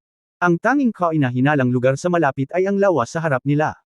Naitala lamang ng mapa na ang pugad ng sand fox ay malapit sa lawa, at hindi nito sinabi na hindi ito maaaring nasa isang maliit na lawa. Pagdinig sa mga salita ni Yanzi, posible talaga. Tumango si Xing Binbin. Dapat nandyan. Tumingin kami sa ibang lugar ngunit wala kaming nakita. At ang maliit na sand fox ay sumugod mula sa lawa. Direktang sabi ng ikaapat na kapatid na si Tiekshong. Sa tingin ko ay nandito rin. Tumango rin si Hua Liuxiang bilang pagsang-ayon. Si Bai Xiaosheng lamang ang umiling at sinabing, sa tingin ko ay hindi ito tama. Kung ang lawa na ito ang pugad ng sand fox, paano natin ipapaliwanag ang sand fox na sumugod sa lawa noon? Malinaw naming nakita ang sand fox na pumunta sa direksyon na iyon, ngunit walang bakas. Saan nagpunta ang munting sand fox? Sinuri ni Bai Xiaosheng. Well, may sense ang sinabi ng pangalawang kapatid. Logically, ang pugad ng sand fox ay hindi dapat nasa tubig, at ang maliit na sand fox ay tumakbo sa direksyon na iyon dati, ngunit wala kaming nakitang kainahinala. Saan kaya mapupunta ang munting sand fox? Hindi naman pwedeng mawala lang sa hangin, di ba? Sabi ni Hua Liuxiang. Sumimangot si Xing Binbin at nag-analisa, dalawang resulta na lang ngayon. Una, ang lungga ng sand fox ay nasa maliit na lawa na ito, at may iba pa sa lawa. Pangalawa, ang lungga ng sand fox ay nasa isang lugar sa buhangin na Tagaytay na hindi kalayuan, ngunit hindi namin ito mahanap. Pagkatapos nito, si Xing Binbin, bilang pinuno, ay nagtakda ng tono at nagsabi, mag-iwan tayo ng isang tao sa baybayin upang mag-obserba, kung sakali, at ang iba ay pupunta sa lawa upang suriin. Ano sa tingin mo, pangalawang kapatid? Nakikita ni Yang Yian na sa apat na magkakapatid na lalaki at babae ni Xing Binbin, ang pangalawang kapatid na si Bai Xiaosheng ay isang military advisor, ang ikatlong kapatid na si Hua Liuxiang ay mabilis at responsable sa pangangalap ng katalinuhan at pag-akit ng firepower, at ang pang-apat na kapatid na si Tiekshong ay direktang nabuod sa dalawang salita mga thug. Si Xing Binbin ay isang tagapasya, at hindi nagulat si Yang Yian na tinanong niya si Bai Xiaosheng para sa kanyang opinyon. Para naman kay Yang Yian mismo, latecomer siya at hindi niya akalain na tatanungin siya ng iba. Nang marinig ni Bai Xiaosheng ang tanong ni Xing Binbin, tumingin siya kay Yang Yian ng hindi inaasahan, at pagkatapos ay sinabi kay Xing Binbin, upang mag-ingat, sa palagay ko ay mananatili kami ng ikaapat na kapatid sa Pampang, at hayaan si Yang Yian at ang pangatlong kapatid na pumunta upang tingnan upang mapangalagaan natin ang isa't isa. Natigilan si Xing Binbin at tumingin kay Yang Yian at sinabing, okay lang ba si Yanzi? Nakaugalian niyang hindi isinama si Yang Yian sa plano. Ngayon ay narinig niya ang ayos ng pangalawang kapatid na si Bai Xiaosheng, at naunawaan din niya ang kaayusan ni Bai Xiaosheng. Malakas ang lakas ni Yang Yian, at maraming misteryo tungkol sa kanya. Talagang isang magandang ideya na hayaan siyang bumaba sa lawa upang tingnan. Ang pangalawang kapatid na lalaki at ang pang-apat na kapatid ay nanatili sa Pampang, na siyang pinakaligtas na daan. Si Yang Yian ay natural na magaling, at wala siyang masasabi kung mayroon siyang anumang problema. Naiintindihan niya ang ayos ni Xiaosheng, ngunit nag-aalala pa rin siya sa pananatili sa dalampasigan. Ayos lang ako. Okay, desidido na. Kung may problema ang pangalawang kapatid, pakisabihan ako ng patago. Inutusan ni Xing Binbin si Bai Xiaosheng. Alam ko. Tumango si Bai Xiaosheng. Pagkatapos ay nanguna si Xing Binbin at dumiretso sa lawa, na sinundan ni Yang Yian at ang ikatlong kapatid na si Hua Liuxiang. Ang lahat ay nasa out-of-body realm, kaya ito ay isang piraso ng cake para sa kanila upang maiwasan ang tubig. Hindi sila naapektuhan ng presyon ng tubig sa tubig. Ang maliit na lawa na may diameter na wala pang 30 metro ay naging madilim matapos silang tatlo ay sumisid ng mahigit 10 metro sa ilalim ng tubig. Mabuti na lang at silang tatlo ay pawang mga magsasaka na may pambihirang paningin at pangunawa, kaya hindi sila naapektuhan. Nanguna si Xing Binbin at nagmamadaling pumunta sa harapan, kaya napatingin si Yang Yian sa kanya ng may mga bagong mata.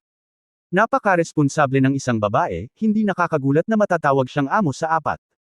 Habang sila ay naglalakad, silang tatlo ay nakikipag-usap sa isa't isa sa pamamagitan ng kanilang espiritual na kamalayan. Sinabi ni Hua Liuxiang, Boss, tila ang maliit na lawa na ito ay medyo malalim, at ang espiritual na enerhiya ay mas makapal habang lumalalim ka. Kakaiba talaga. Mag-ingat ka kung alam mo ito, at sumisid muli. Ang espiritual na kamalayan ni Xing Binbin ay nailipat sa isipan ni Yang Yiyo. Walang sinabi si Yang Yian, ngunit pinagmamasdan niya ang sitwasyon sa ilalim ng tubig. Hindi siya nang ahas na gamitin ang kanyang espiritual na kahulugan upang tingnan ang hindi kilalang lugar, dahil sa takot na atakihin. Habang palalim ng palalim ang kanyang paglakad, mas lalong kumulimlam ang ilalim ng lawa, na ikinairita niya. Sa sandaling ito, ang insekto na nakahiga sa kanyang ulo na parang isang hairpin ay biglang nag-transmit ng isang boses sa isip ni Yang Yian, "Guru, ang insekto ay napakalamig at hindi nagustuhan dito." Nanikip ang puso ni Yang Yian nang marinig niyang nagsalita ang insekto. Alam niya na ang insekto ay likas na matalino at pinakasensitibo sa ilang hindi kilalang bagay, kaya mas naging maingat siya. Kasabay nito, inaliw niya ang insekto na huwag mag-alala, at maghintay at tingnan. Kung may mali, tandaan na protektahan ang iyong sarili. Mula nang umunlad ang insekto, ang katawan nito ay naging mas malaki kaysa dati, at hindi ito nag-drill sa mga tainga ni Yang Yian, ngunit nakahiga sa buhok ni Yang Yian. Hanggat hindi ito gumagalaw, ito ay parang isang hairpin, na lalong ikinagalit ni Yang Yian, ngunit hinayaan niya ito. Habang nakikipag-usap si Yang Yian sa surot, biglang lumitaw ang berdeng ilaw sa ilalim ng tubig, na parang may malakas na liwanag sa ilalim ng tubig, at halos 20 metro lang ang lalim nito. Sa sandaling ito, silang tatlo ay sumisid sa higit sa 50 metro sa ilalim ng tubig, at tila ang ilalim ng buong maliit na lawa ay higit sa 100 metro ang lalim. Kabanata 868 Yanzi Save Me. Hindi nagtagal nang sumisid silang tatlo sa ilalim ng tubig, nakita nila ang isang malaking liwanag na kurtina. Ang emerald green light na kurtina ay kumikinang, tulad ng liwanag na nakita nila sa itaas. Ito ay isang hadlang, sabi ni Xing Binbin. Mukhang may problema talaga dito. Hindi kaya ang lugar na ito ang pugad ng Sun Fox? Paano tayo makakapasok? Tila ang hadlang na ito ay hindi simple. Hindi ko alam kung masisira. Sabi ng ikatlong kapatid na si Hua Liuxiang. Hindi nagsalita si Yang Yiyo, ngunit medyo nabigla siya nang makita niya ang harang sa kanyang harapan. Ang buong ilalim ng lawa ay halos patayo, diretso mula sa itaas. Ang ibabaw ng lawa ay direktang 30 metro, at ang ilalim ng lawa ay pareho. Para itong isang malaking balon na may lalim na halos 100 metro. Ang hadlang ay nasa dingding ng balon, at ito ay isang portal na halos 3 metro. Mula sa hiningang ibinubugan ng harang, mas malakas ang pakiramdam nito kaysa sa Demon Light Formation ng Demon Light City noon. Sa sandaling ito, iniisip ni Yang Yiyo na ang lugar na ito ay hindi dapat natural na nabuo, ngunit malinaw na gawa ng tao. Hindi ko alam kung ang pugad sa likod ng harang ay ang pugad ng Sun Fox, o ibang lugar. Anyway, sobrang kakaiba sa pakiramdam. Sa oras na ito, inatake na ni Xing Binbin ang barrier at sinabing, kahit ano pa, subukan muna natin. Nang matapos siyang magsalita, biglang sumalakay si Xing Binbin at hinampas ng palad niya ang harang. Boom! Isang dagandong ang tumunog, at ang tubig sa ilalim ng tubig ay dumagundong ng marahas. Ang berdeng harang ay nagniningning ng maliwanag, at ang ilalim ng tubig ay maputik ng ilang sandali, na nakakaapekto sa paningin. Sa kabutihang palad, walang nangyari, at walang backlash mula sa hadlang. Maya-maya, muling naging malinaw ang ilalim ng tubig. Ang hadlang ay nanatiling pareho, at si Xing Binbin ay sumimangot at nagsabi, ang hadlang na ito ay napakalakas. Subukan nating tatlo. Master, hayaan mo akong gawin ito. Ang hadlang na ito ay may special na kapangyarihan. Mahirap para sa iyo na basagin ito gamit ang kapangyarihan ng tunay na enerhiya lamang. Boses ng insekto ang narinig sa isipan ni Yang Yiyo. Natigilan si Yang Yian, pagkatapos ay napagtanto na, oo, bago umunlad ang bug, ito ay isang dalubhasa sa pagsira sa formation barrier, paano niya makakalimutan ang bug? Ngayong nag-evolve na ang maliit na puding na ito, hindi alam ni Yang Yian kung anong uri ng likas na mahiwagang kapangyarihan mayroon ito, at hindi niya alam kung gaano tiwala ang bug sa pagsira sa hadlang na ito. Kaya tinanong niya sa kanyang puso, gaano katiyak ang bug sa pagsira sa hadlang? Ito ay isang piraso ng cake, Master, panuurin mo lang ako. Ang bug ay puno ng kumpiyansa.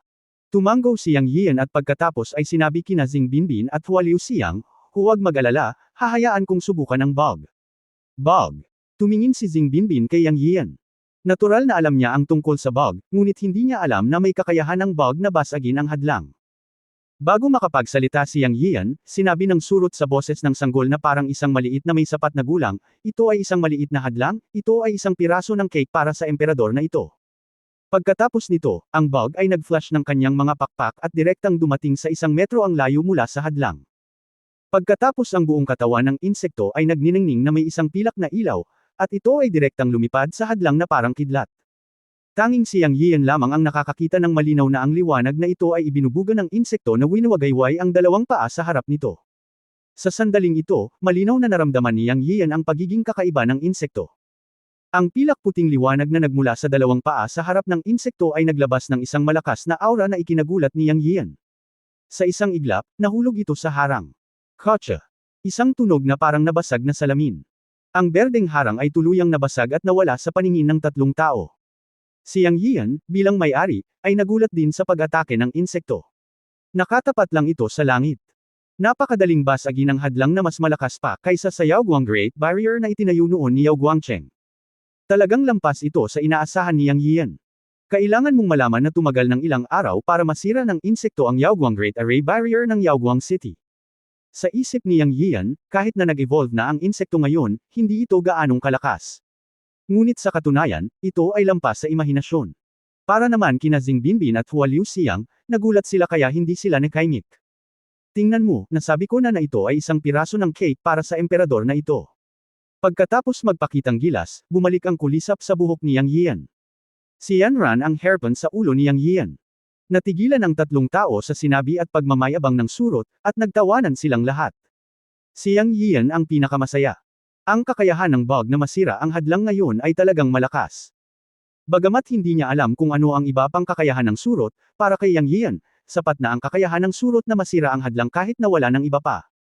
Ang likas na kakayahan ng surot na basagin ang hadlang ng mag-isa ay hindi siya mabibitag sa mga ordinaryong lugar. Bagamat nalantad ang kakayahan ng surot kina Xing Binbin at Hua Liuxiang, sa kabutihang palad, si Xing Binbin ay isang taong maaaring maging kaibigan, kaya hindi siya nag-aalala. Habang nagtatawanan ang tatlo, biglang lumitaw ang isang kuwebo sa dingding ng balon matapos basagin ng surot ang harang, at sa sandaling ito ay isang mahabang alulong ang biglang dumating. Ungol. Napalingon silang tatlo bigla. Sa oras na ito, mayroon pa ring malabo na berdeng ilaw na kumikislap sa pasukan ng kuweba. Hindi nila makita ang nangyayari sa kuweba. Ang kakaiba ay ang tubig sa ilalim ng lawa ay hindi umaagos sa kuweba. Nang lumabas ang mahabang dagandong na ito mula sa kuweba, nakakabingi ito sa pandinig ng tatlong tao, at ang kanilang mga tainga ay pumipintig. Ang tunog ay hindi parang sigaw ng isang sorrow, bagkus ay parang ugong ng isang malaking halimaw. Matapos titigan ang pintuan ng kuweba, talagang sanay at matapang si Xing Binbin. Pumasok siya at sinabing, pumasok ka at tingnan mo. Pagkatapos niyang magsalita ay nawala na siya. Si Hua Liuxiang ay nababalisa at sinundan siya sa kuweba. Mapait na ngumiti si Yang Yiu at nagmamadaling sumunod. Pagkatapos ng hakbang sa loob, ang buong tao ay nasa malabong berdeng ambon. Pagkatapos ng ilang hakbang, lumitaw siya sa isang natural na kuweba, na may berde at kumikinang na mga pader na bato sa lahat ng dako. Ang material ng buong kuweba ay natural na berdeng mga mata, at siya ay nasa isang berdeng bulwagan. Gayunpaman, pagkatapos ng isang flash ng pagsisikap, hindi niya makita ang mga bakas ni Xing Binbin at Hua Liuxiang. Nagdulot ito kay Yang Yiu ng masamang premonition sa kanyang puso. Halos sunod-sunod na pumasok ang tatlong tao ngunit sa maikling panahon ay nawala ang dalawa. Ito ay talagang kakaiba. Ang ganda Xing Binbin. Kuya Hua. Sumigaw si Yang Yiu ngunit hindi nakatanggap ng anumang tugon. Anong nangyayari? Nasaan ang mga tao? Sa oras na ito, si Yang Yiu ay nakaramdam ng mas mali, at nagmamadaling lumingon sa likod, na nag-iisip na lumabas upang makita. Dahil dito, nang lumingon siya, saan ang intersection nang pumasok siya? Sa oras na ito, biglang naalala ng bulwagan ng isang masamang gawain at sinabi, Yang Yiu, nagkita tayong muli. Ngayon, hiwa-hiwalayan kita. Biglang lumingon si Yang Yiu at nalaman na ito ang dakilang demonyo.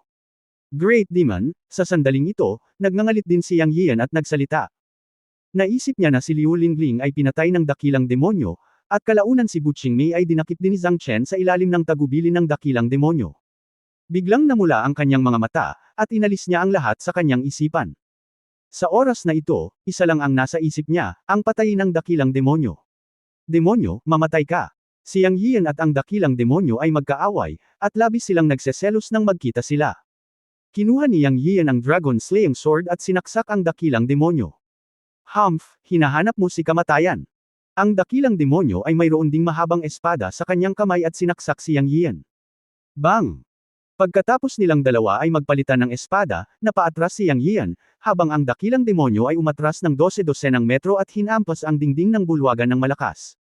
Natigilan si Yang Yian at hindi inaasahan na ang dakilang demonyo ay magiging napakahina ngayon. Hindi kaya dahil sa matinding pinsala sa kanya noong nakaraan, ang kanyang lakas ay nabawasan ng husto. Nag-iisip man siya, hindi naman mabagal ang mga kamay niya. Umiwas siya at sumugod muli sa dakilang demonyo. Namumula ang kanyang mga mata, at walang katapusang pagpatay ang nasa puso niya. Gusto niyang patayin ang dakilang demonyong ito at ipaghiganti si Liu Lingling. Pagkatapos, nang sasaksakin na niyang Yin ang espada ang dakilang demonyo, biglang ngumiti ang dakilang demonyo at biglang nagsabi, Zhang Chen, ilabas mo si Bu Qingmei. Pagkatapos noon, lumitaw sina Zhang Chen at Bu Qingmei sa tabi ng dakilang demonyo. Yunzi, iligtas mo ako. Sa sandaling lumitaw si Bu Qingmei, ang kanyang katawan ay natatakpan ng mga galos, at ang dugo ay bahagyang umaagos mula sa kanyang leeg kung saan siya hawak ng kutsilyo ni Zhang Chen. Yang Yian, kamusta? Huwag kang gagalaw, kung hindi, papatayin ko kaagad si Bu Qingmei.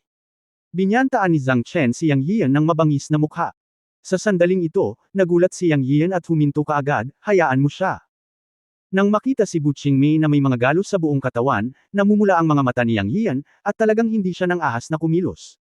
Bang, puff! Sa sandaling ito, si Yang Yiu ay biglang sinipa sa dibdib ng Great Demon Head.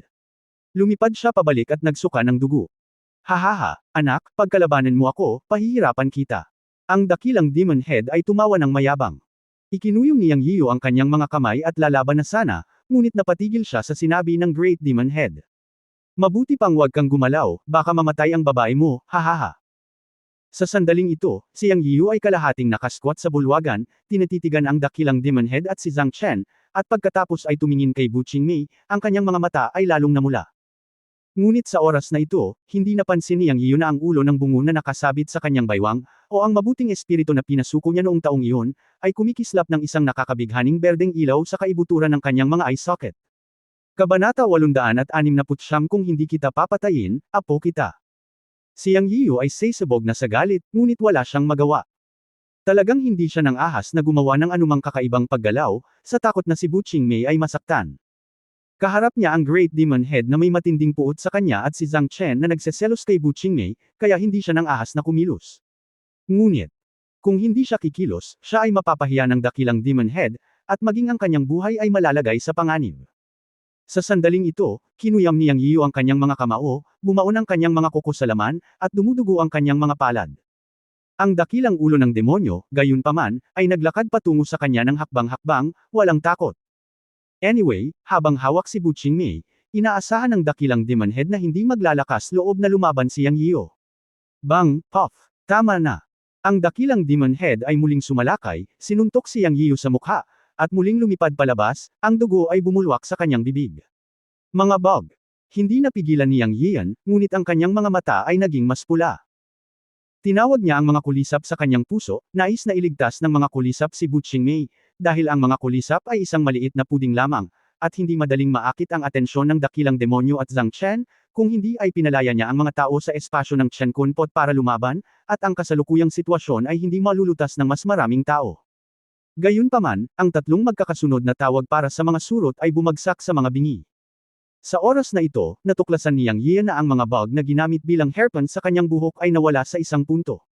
Ang kanyang puso ay lumubog sa ilalim ng lambak. Panoorin ba niya ang malaking demonyo na humihiya at bugbugin siya ng ganito? Gustong lumaban ni Yang Yian, ngunit hindi siya nang ahas. Kapag siya ay lumaban, ang buhay ni Bu Qingmei ay nasa panganib. Hindi madaling makita ang kanyang babae ngayon, paano siya hinayaan ni Yang Yian na masaktan? O sa madaling salita, sa panganib ng buhay, nawala na sa kanya si Liu Lingling, na labis na nagpasaya sa kanya, at ayaw niyang sundan si Bu Qingmei sa kanyang mga yapak sa oras na ito. Gayunpaman, ito ay isang dilema. Natitiyak ni Yang Yian na kaya niyang patayin ang dakilang demonyo at si Zhang Chen, at pagkatapos ay mabubuhay siya, ngunit sa ganitong paraan. Dapat mamatay si Bu Qingmei. Isang hindi malulutas na problema para kay Yang Yian ang inilagay sa kanyang harapan. Sa sandaling ito, lumakad ang dakilang demonyo na may nakakatakot na ngiti, at isang mahabang espada ang lumitaw sa kanyang kamay na may malamig na liwanag. Pinunasan ni Yang Yian ang dugo sa gilid ng kanyang bibig, dahan-daang tumayo, pinaikit ang kanyang mga mata at tinitigan ang dakilang demonyo at sinabi, hayaan mo si Qingmei at hayaan mo akong harapin, kung hindi, sabay tayong mamamatay. Sa isang iglap, gumawa si Yang Yian ng isang hanggal na desisyon sa kanyang puso. Mas gugustuhin niyang isuko ang sarili niyang kamatayan kaysa pabayaan ang babae. Nang sabihin ito ni Yang Yian, isang sinag ng berdeng ilaw ang biglang kumislap sa mga mata ng dakilang demonyo na nakatayo ng 3 metro sa kanyang harapan, at maging sina Zhang Chen at Bu Qingmei sa likod niya ay pareho rin. Ang malalim na berdeng ilaw na kumikislap sa mga mata ng 3 tao ay lubhang kakaiba. Haha, romantic ka talaga, kaya mo ba talagang isakripisyo ang sarili mo para sa isang babae? Huminto ang dakilang demonyo at tinitigan si Yang Yian at nagtanong. As long as you let her go, I am willing to exchange my life for another. Ako ang may sama ng loob sa iyo, hindi sa kanya. Itinuro ni Yang Yiu si Bu Qingmei at sinabi sa dakilang demonyo sa malalim na boses. Sa oras na ito, walang nakapansin na ang mga mata ng sanggol na bungo ng mabuting espiritu na nakasabit sa baywang ni Yang Yiu ay lalong kumikinang na may malalim na pulang halo, maging si Yang Yiu mismo ay hindi ito napansin. Hahaha, tumawa ng malakas ang dakilang demonyo, at pagkatapos ay tumigil sa pagtawa at nagsabi, hindi ko lang magawa ang gusto mo ngayon, tingnan natin kung ano ang magagawa mo, Pagkatapos ng mga salita, biglang sinaksak ng dakilang demonyo si Yang Yiu ng isang malaking espada, at sinabing may masamang ngiti, huwag kang umiwas, hayaan mo akong saksakin ka ng ilang beses, kung hindi. Ang iyong babae ay magkakaroon pa ng ilang butas ng dugo sa kanyang katawan. Puno ng pananakot ang mga salita. Galit na galit si Yang Yiu kaya nanginginig ang buong katawan niya, ngunit hindi talaga siya naglakas loob na kumilos. Sinalo ng dakilang demonyo ang sakong ni Achilles. Para kay Yang, ang pagiging masyadong emosyonal ang kanyang pinakamalaking kahinaan, na sinabi ni Master Yun Changxi noon. Pinagmamasda ng espada ng dakilang demonyo na tumutusok patungo sa kanyang dibdib, palapit ng palapit. Lumaban. Tanong ni Yang Yian sa kanyang puso, ngunit tumingin kay Bu Qingmei, na natatakpan ng mga sugat at may kutsilyo sa kanyang leeg ni Zhang Chen, sa wakas ay ipinikit niya ang kanyang mga mata. Gayunpaman, sa sandaling ito, isang pamilyar ngunit hindi pamilyar na boses ng bata ang dumating sa tainga ni Yang Yian. Siya. Narinig lamang ang boses na ito na nagsasabing, Guru, lumaban ka, ang lahat ng ito ay isang ilusyon. Ha? Ilusyon? Sino ka? Hindi malay na tanong ni Yang Yian. Guru, ako si Shanling. Master, lumaban ka muna para maresolba ang krisis. Babaliin ko ang ilusyon ng kalaban para sa iyo at malalaman mo ang lahat. Direktang tumunog ang boses ni Shanling sa isipan ni Yang Yian. Para kay Shanling. Mula nang masupol niya ito sa taong iyon, sinunod ni Yang Yian ang payo ng matandang multo ng Luofu Spirit at hindi pinatay ang masamang espiritong ito. Matapos itong sapilitang supilan, pinangalanan niya itong Shanling. Pagkatapos noon, ginawa niyang baby skeleton si Shanling at isinabot sa kanyang baywang. Itinuring niya lamang ito bilang isang palamuti. Isa itong bungo na kristal na kasing laki ng kamao. Palagi niya itong nakakalimutan. Kung hindi lumabas si Shanling para ipaalala sa kanya ngayon, hindi sana ito maaalala ni Yang Yian ng ilang sandali. Ngayon ay biglang naging malinaw ang kanyang isip. Pinili niyang paniwalaan ang mga salita ni Shanling sa unang pagkakataon, dahil si Shanling ay kanyang alipin, at siya ay babangon at mahuhulog kasama niya. Kung mamatay siya, mawawala si Shanling, kaya hindi siya sasaktan ni Shanling. At ayon sa mga salita ni Shanling, lahat ng nasa harap niya ay isang ilusyon.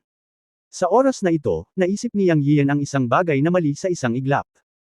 Una, sina Xing Binbin at Hua Liuxiang, na sunod-sunod na pumasok, ay nawala ng walang bakas, na hindi makatwiran sa sarili nito. Ang pangalawa ay nawala ang surot na nakahiga sa kanyang buhok. Alam mo, ang bug ay ang kanyang espiritong bug at hindi ito aalis ng walang sinasabi. Ang pangatlong punto ay din ang pinakakahina-hinalang punto, na dito niya hindi inaasahang nakatagpo ang dakilang demonyo at si Zhang Chen na hawak si Bu Qingmei, malalim sa disyerto ng Zishanshu. Hindi ba masyadong nagkataon ito? Bilang karagdagan, palaging binibigyang diin ni Bai Xiaosheng na dapat tayong maging maingat dito. Ito ang teritoryo ng Sun Fox. Kung hindi ka mag-iingat, ikaw ay mahihirapan. Ang Sun Fox ay pinakamahusay sa ilusyon. Sa oras na ito, sinabi ito ni Shanling, biglang natauhan si Yang Yian. Nang tingnan niya ang mga mata ng dakilang demonyo, sina Zhang Chen, at Bu Qingmei, sa wakas ay nalaman niyang may berde at kakaibang liwanag sa kaibuturan ng mga mata ng tatlo. Alam ni Yang Yian na nalilito siya dahil sa kanyang pag-aalala. Baka ilusyon lang talaga lahat ng nasa harap niya. Bagamat hindi siya nagsagawa ng ilusyon, natutunan din niya mula sa pamana na iniwan ng kanyang amo na ang mga advanced na ilusyon ay maaaring nakawin ang panloob na demonyo. Sa madaling salita, maaaring nakawin ng kalaban ang kanyang panloob na demonyo sa pamamagitan ng pagsasagawa ng mga ilusyon, at pagkatapos ay lumikha ng mga ilusyon ayon sa kanyang panloob na mga obsesyon, alaala, at iba pa. At walang alinlangan na makatutuhanan ang mga ito. Sa sandaling ito, hinarap ni Yang Yian ang espadang tinusok ng dakilang demonyo, at nagsimula siyang lumaban ng hindi nag-iisip. Siya ay natural na naniniwala kay Shanling. Bang, Sa isang galit na ganting atake, sa pagkakataong ito ay ang dakilang demonyo ang lumipad ng paatros, at ang dakilang demonyo ay bumagsak sa lupa nang may sumigaw. Sa oras na ito, narinig ang boses ni Shanling, "Guro, pakiusap, ipikit mo ang iyong mga mata. Ipakikita ko sa iyo ang orihinal na anyo ng tatlong halimaw na nasa harapan mo." Ipinikit ni Yang Yian ang kanyang mga mata pagkatapos marinig ito. Naramdaman na lamang niya ang pagkislap ng lamig sa kanyang mga mata. Hindi malinaw, naramdaman ni Yang Yian ang kapangyarihan ni Yin Huang. Alam niya na ito ang masamang kapangyarihan ni Shanling. Si Shanling ay orihinal na pinakamasamang bagay sa mundo na pinino ng Shanmu Daoist kasama ang hindi mabilang na mga lalaki at sanggol. Puno ito ng masamang aura. Matapos mapasuko ni Yang Yian, ito ay matalino at masunurin. Hindi ito nagkaroon ng gulo at hindi kailanman ginamit ang masamang kapangyarihan ng walang habas. Naaalala ko pa noong humingi ng awa ang matandang multo, sinabi niyang isa siyang first-class evil creature sa mundo anumang oras, pero depende kung sino ang amo at kung paano ito kinokontrol ng amo. Ang pinakamasama ay matuwid kapag ito ay matuwid, at masama kapag ito ay masama. Ngayon ay iniisip ni Yang Yian na hindi ito mali. Sa kabutihang palad, si Shanling ay naiwan, kung hindi, siya ay nasa tunay na panganib ngayon. Magaling si Master. Nagsalita si Shanling sa isang kisap mata. Binuksan ni Yang Yian ang kanyang mga mata, at nang tingnan niya ang nasa harapan niya, nang inig ang kanyang buong katawan, at pagkatapos ay napuno siya ng walang katapusang galit at pagpatay na layunin. Naloko pala siya ng tatlong halimaw. Nakita niya ang dakilang demonyo, sina Zhang Chen, at Bu Qingmei sa kanyang paningin. Sa sandaling ito, matapos mabuksan ng mabubuting espiritu ang kanyang mga mata, nakakita siya ng tatlong patayong Sun Fox. Siya ay naloko ng tatlong fox. Ito ay hindi matiis para sa kanyang tiyuhin, ngunit hindi mabata para sa kanyang tiyahin. Galit na galit si Yang. Kung ito ay ipagkalat, siya ay maloloko ng tatlong halimaw at bugbugin para sa muka ng dugo. Hindi ba siya pagtatawanan ng mga tao?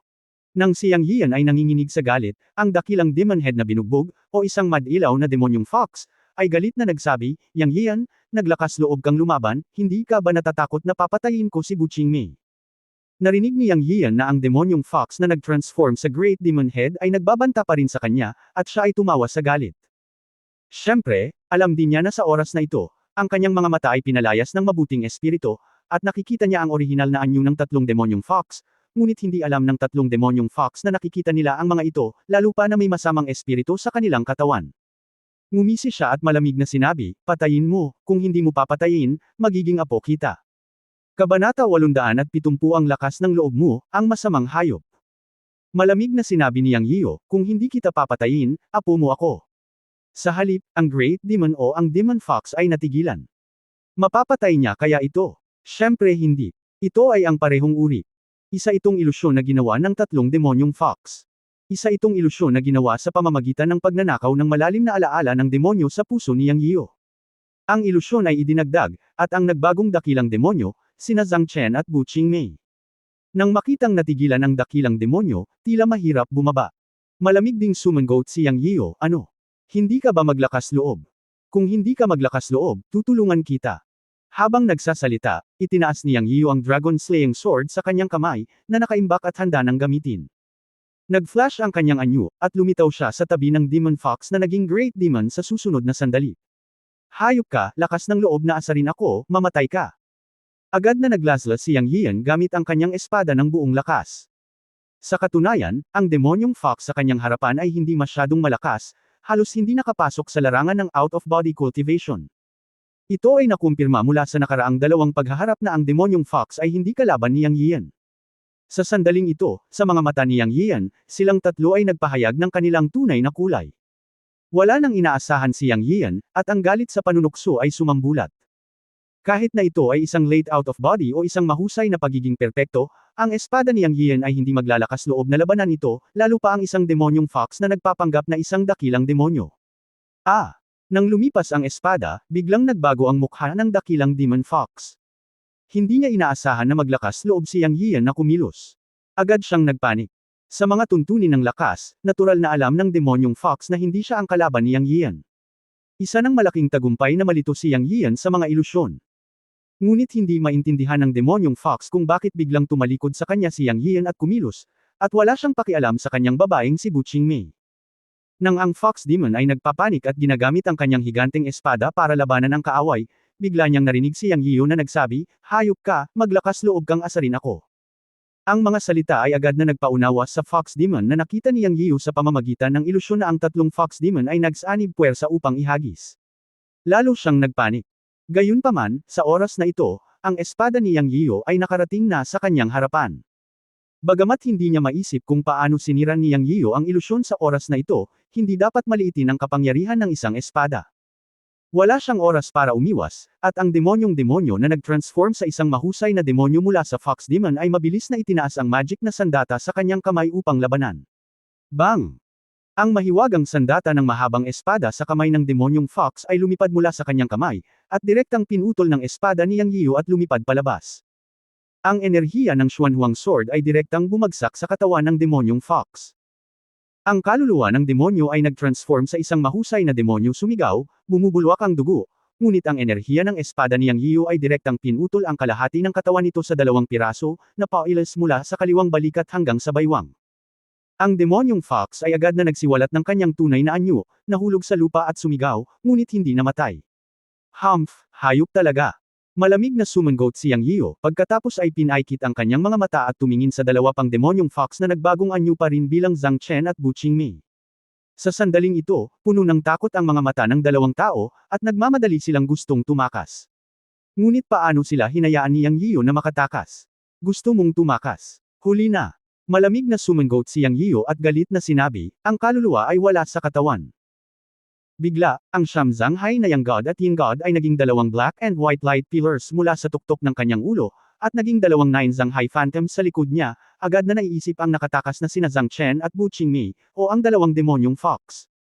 Sa kanyang pangunawa, ang 2 demonyong Fox ay may mas mahinang aura, higit sa antas ng Yuaning Great Perfection. Para kay Yang Yiyan, walang hirap na hayaan ang Yin Yang Gods na hamarang at harapin sila. Sa isang iglap, ang 2 Yin Yang Gods, isang itim at isang puti, ay kumislap at diretsyong pumasok sa katawan ng 2 demonyong Fox. Pagkatapos ng 2 nakakatakot na hiyawan, may 2 pang katawan ng mga Sand Fox sa lupa, ngunit sila ay direktang pinatay ng Yin Yang Yuan Shen ni Yang Yiyan, na nilamon ang mga espiritu ng 2 demonyong Fox at namatay. Sa sandaling ito, may isa pang demonyong Fox sa lupa na ang katawan nito ay nahati sa 2. Sa isang iglap, talagang iniwan nito ang katawan ng demonyong Fox nito, at isang berdeng butil ang lumipad palabas, tumalsik at nawala sa dingding. Pinaikit ni Yang Yiyan ang kanyang mga mata at tumingin, ngunit hindi humabol. Sinamantala ng demonyong Fox ang pagkakataong makatakas, at halatang si Yuan Shen ang nakatakas, na sa pangkalahatan ay mahirap habulin. Siya! Walang pakialam, gayunpaman, ang katawan ng demonyo ay nawasak, at ang Yuan Shen na nakatakas ay hindi maaaring magdulot ng anumang gulo. Ikanaway niya ang kanyang kamay sa 2 bangkay ng demonyong Fox sa lupa, at biglang lumipad mula sa mga bangkay ng demonyong Fox ang 2 kasing laki ng walnut, emerald green beads at direktang tinipon ni Yang Yiyan. Alam niya na ito ang demon peel ng demon Fox, katulad ng nascent soul ng isang cultivator. Bagamat nawasak ang kaluluwa, napanatili pa rin ng demon peel ang isang malaking kapangyarihan ng demonyo. Ito ay isang napakalakas na natural na gamot na pampulakas para sa pagpino ng mga tabletas o pag-inom nito para sa paglilinang. Hindi siya naglakas loob na kunin ang nascent soul ng tao, dahil bilang tao, palaging may puwang sa kanyang puso, ngunit walang pag-aalinlangan para sa tableta ng demonyo ng lahi ng demonyo, hindi pa banggitin na ito ay isang demonyong Fox na nakipaglaro sa kanya. Matapos tanggalin ang 2 demon peel, kinuha ni Yang Yiyan ang bungo ni Shanling mula sa kanyang baywang, hinawakan ito sa kanyang kamay at sinabing, Shanling, pakipakita ang iyong sarili. Nang matapos siya nagsasalita, ang bungo sa kanyang palad ay sumambulat sa isang malalim na pulang ilaw at naging isang stream ng liwanag. Sa isang kisap mata, isang 3 o 4 na taong gulang na bata ang lumitaw sa tabi ni Yang Yiyan. Binabati ni Shanling ang master. Ang kaluluwa ni Shanling ay ganap na kinokontrol ni Yang Yiyan, at hindi siya maaaring mag-transform sa anyo ng tao nang walang pahintulot ni Yang Yiyan. Si Yang Yiyan ay palaging nakakaramdam ng kaunting pagtutol kapag tinitingnan niya ang walang ekspresyon at mukhang masamang si Shanling. Ito ay dahil si Shanling ay orihinal na isang masamang espiritu na ipinanganak mula sa masamang kapangyarihan ng sama ng loob ng mundo. Ang mga normal na tao, lalo na ang mga magsasaka, ay hindi komportable dahil sa alitan ng hininga. Gayunpaman, sa pagkakataong ito, salamat sa pagkakaroon ni Shanling, nailigtas niya ang isang buhay. Bagamat hindi niya gusto ang hininga ni Shanling, ngumiti pa rin si Yang Yiyan at sinabing, maganda ang ginawa mo sa pagkakataong ito. Tungkulin ni Shanling na protektahan ang master. Hindi kailangang mag-alala ang master. Bagamat mukha siyang bata, nagsalita si Shanling ng walang emosyon, kaya imposibleng mapalapit sa kanya ang mga tao, at imposibleng tretuhin siya bilang isang bata. Tumango si Yang Yian ng hindi magalang at malungkot na sinabi, walang pasukan sa bulwagan na ito. Tingnan natin kung may ilusyon. Kung pinatay ng Master ang espiritu ng Fox Demon na nakatakas kanina, natural na masira ang ilusyon dito. Gayunpaman, may paraan si Shanling para masira ang ilusyon dito. Master, maghintay ka lang. Pagkatapos magsalita ni Shanling, naglakad siya papunta sa isang sulok ng bulwagan, at ang pulang ilaw ay kumislap sa kanyang mga kamay. Bigla siyang naging isang nakasisilaw na pulang araw, at ang buong katawan ay nakasisilaw na pula at nagniningning sa buong bulwagan.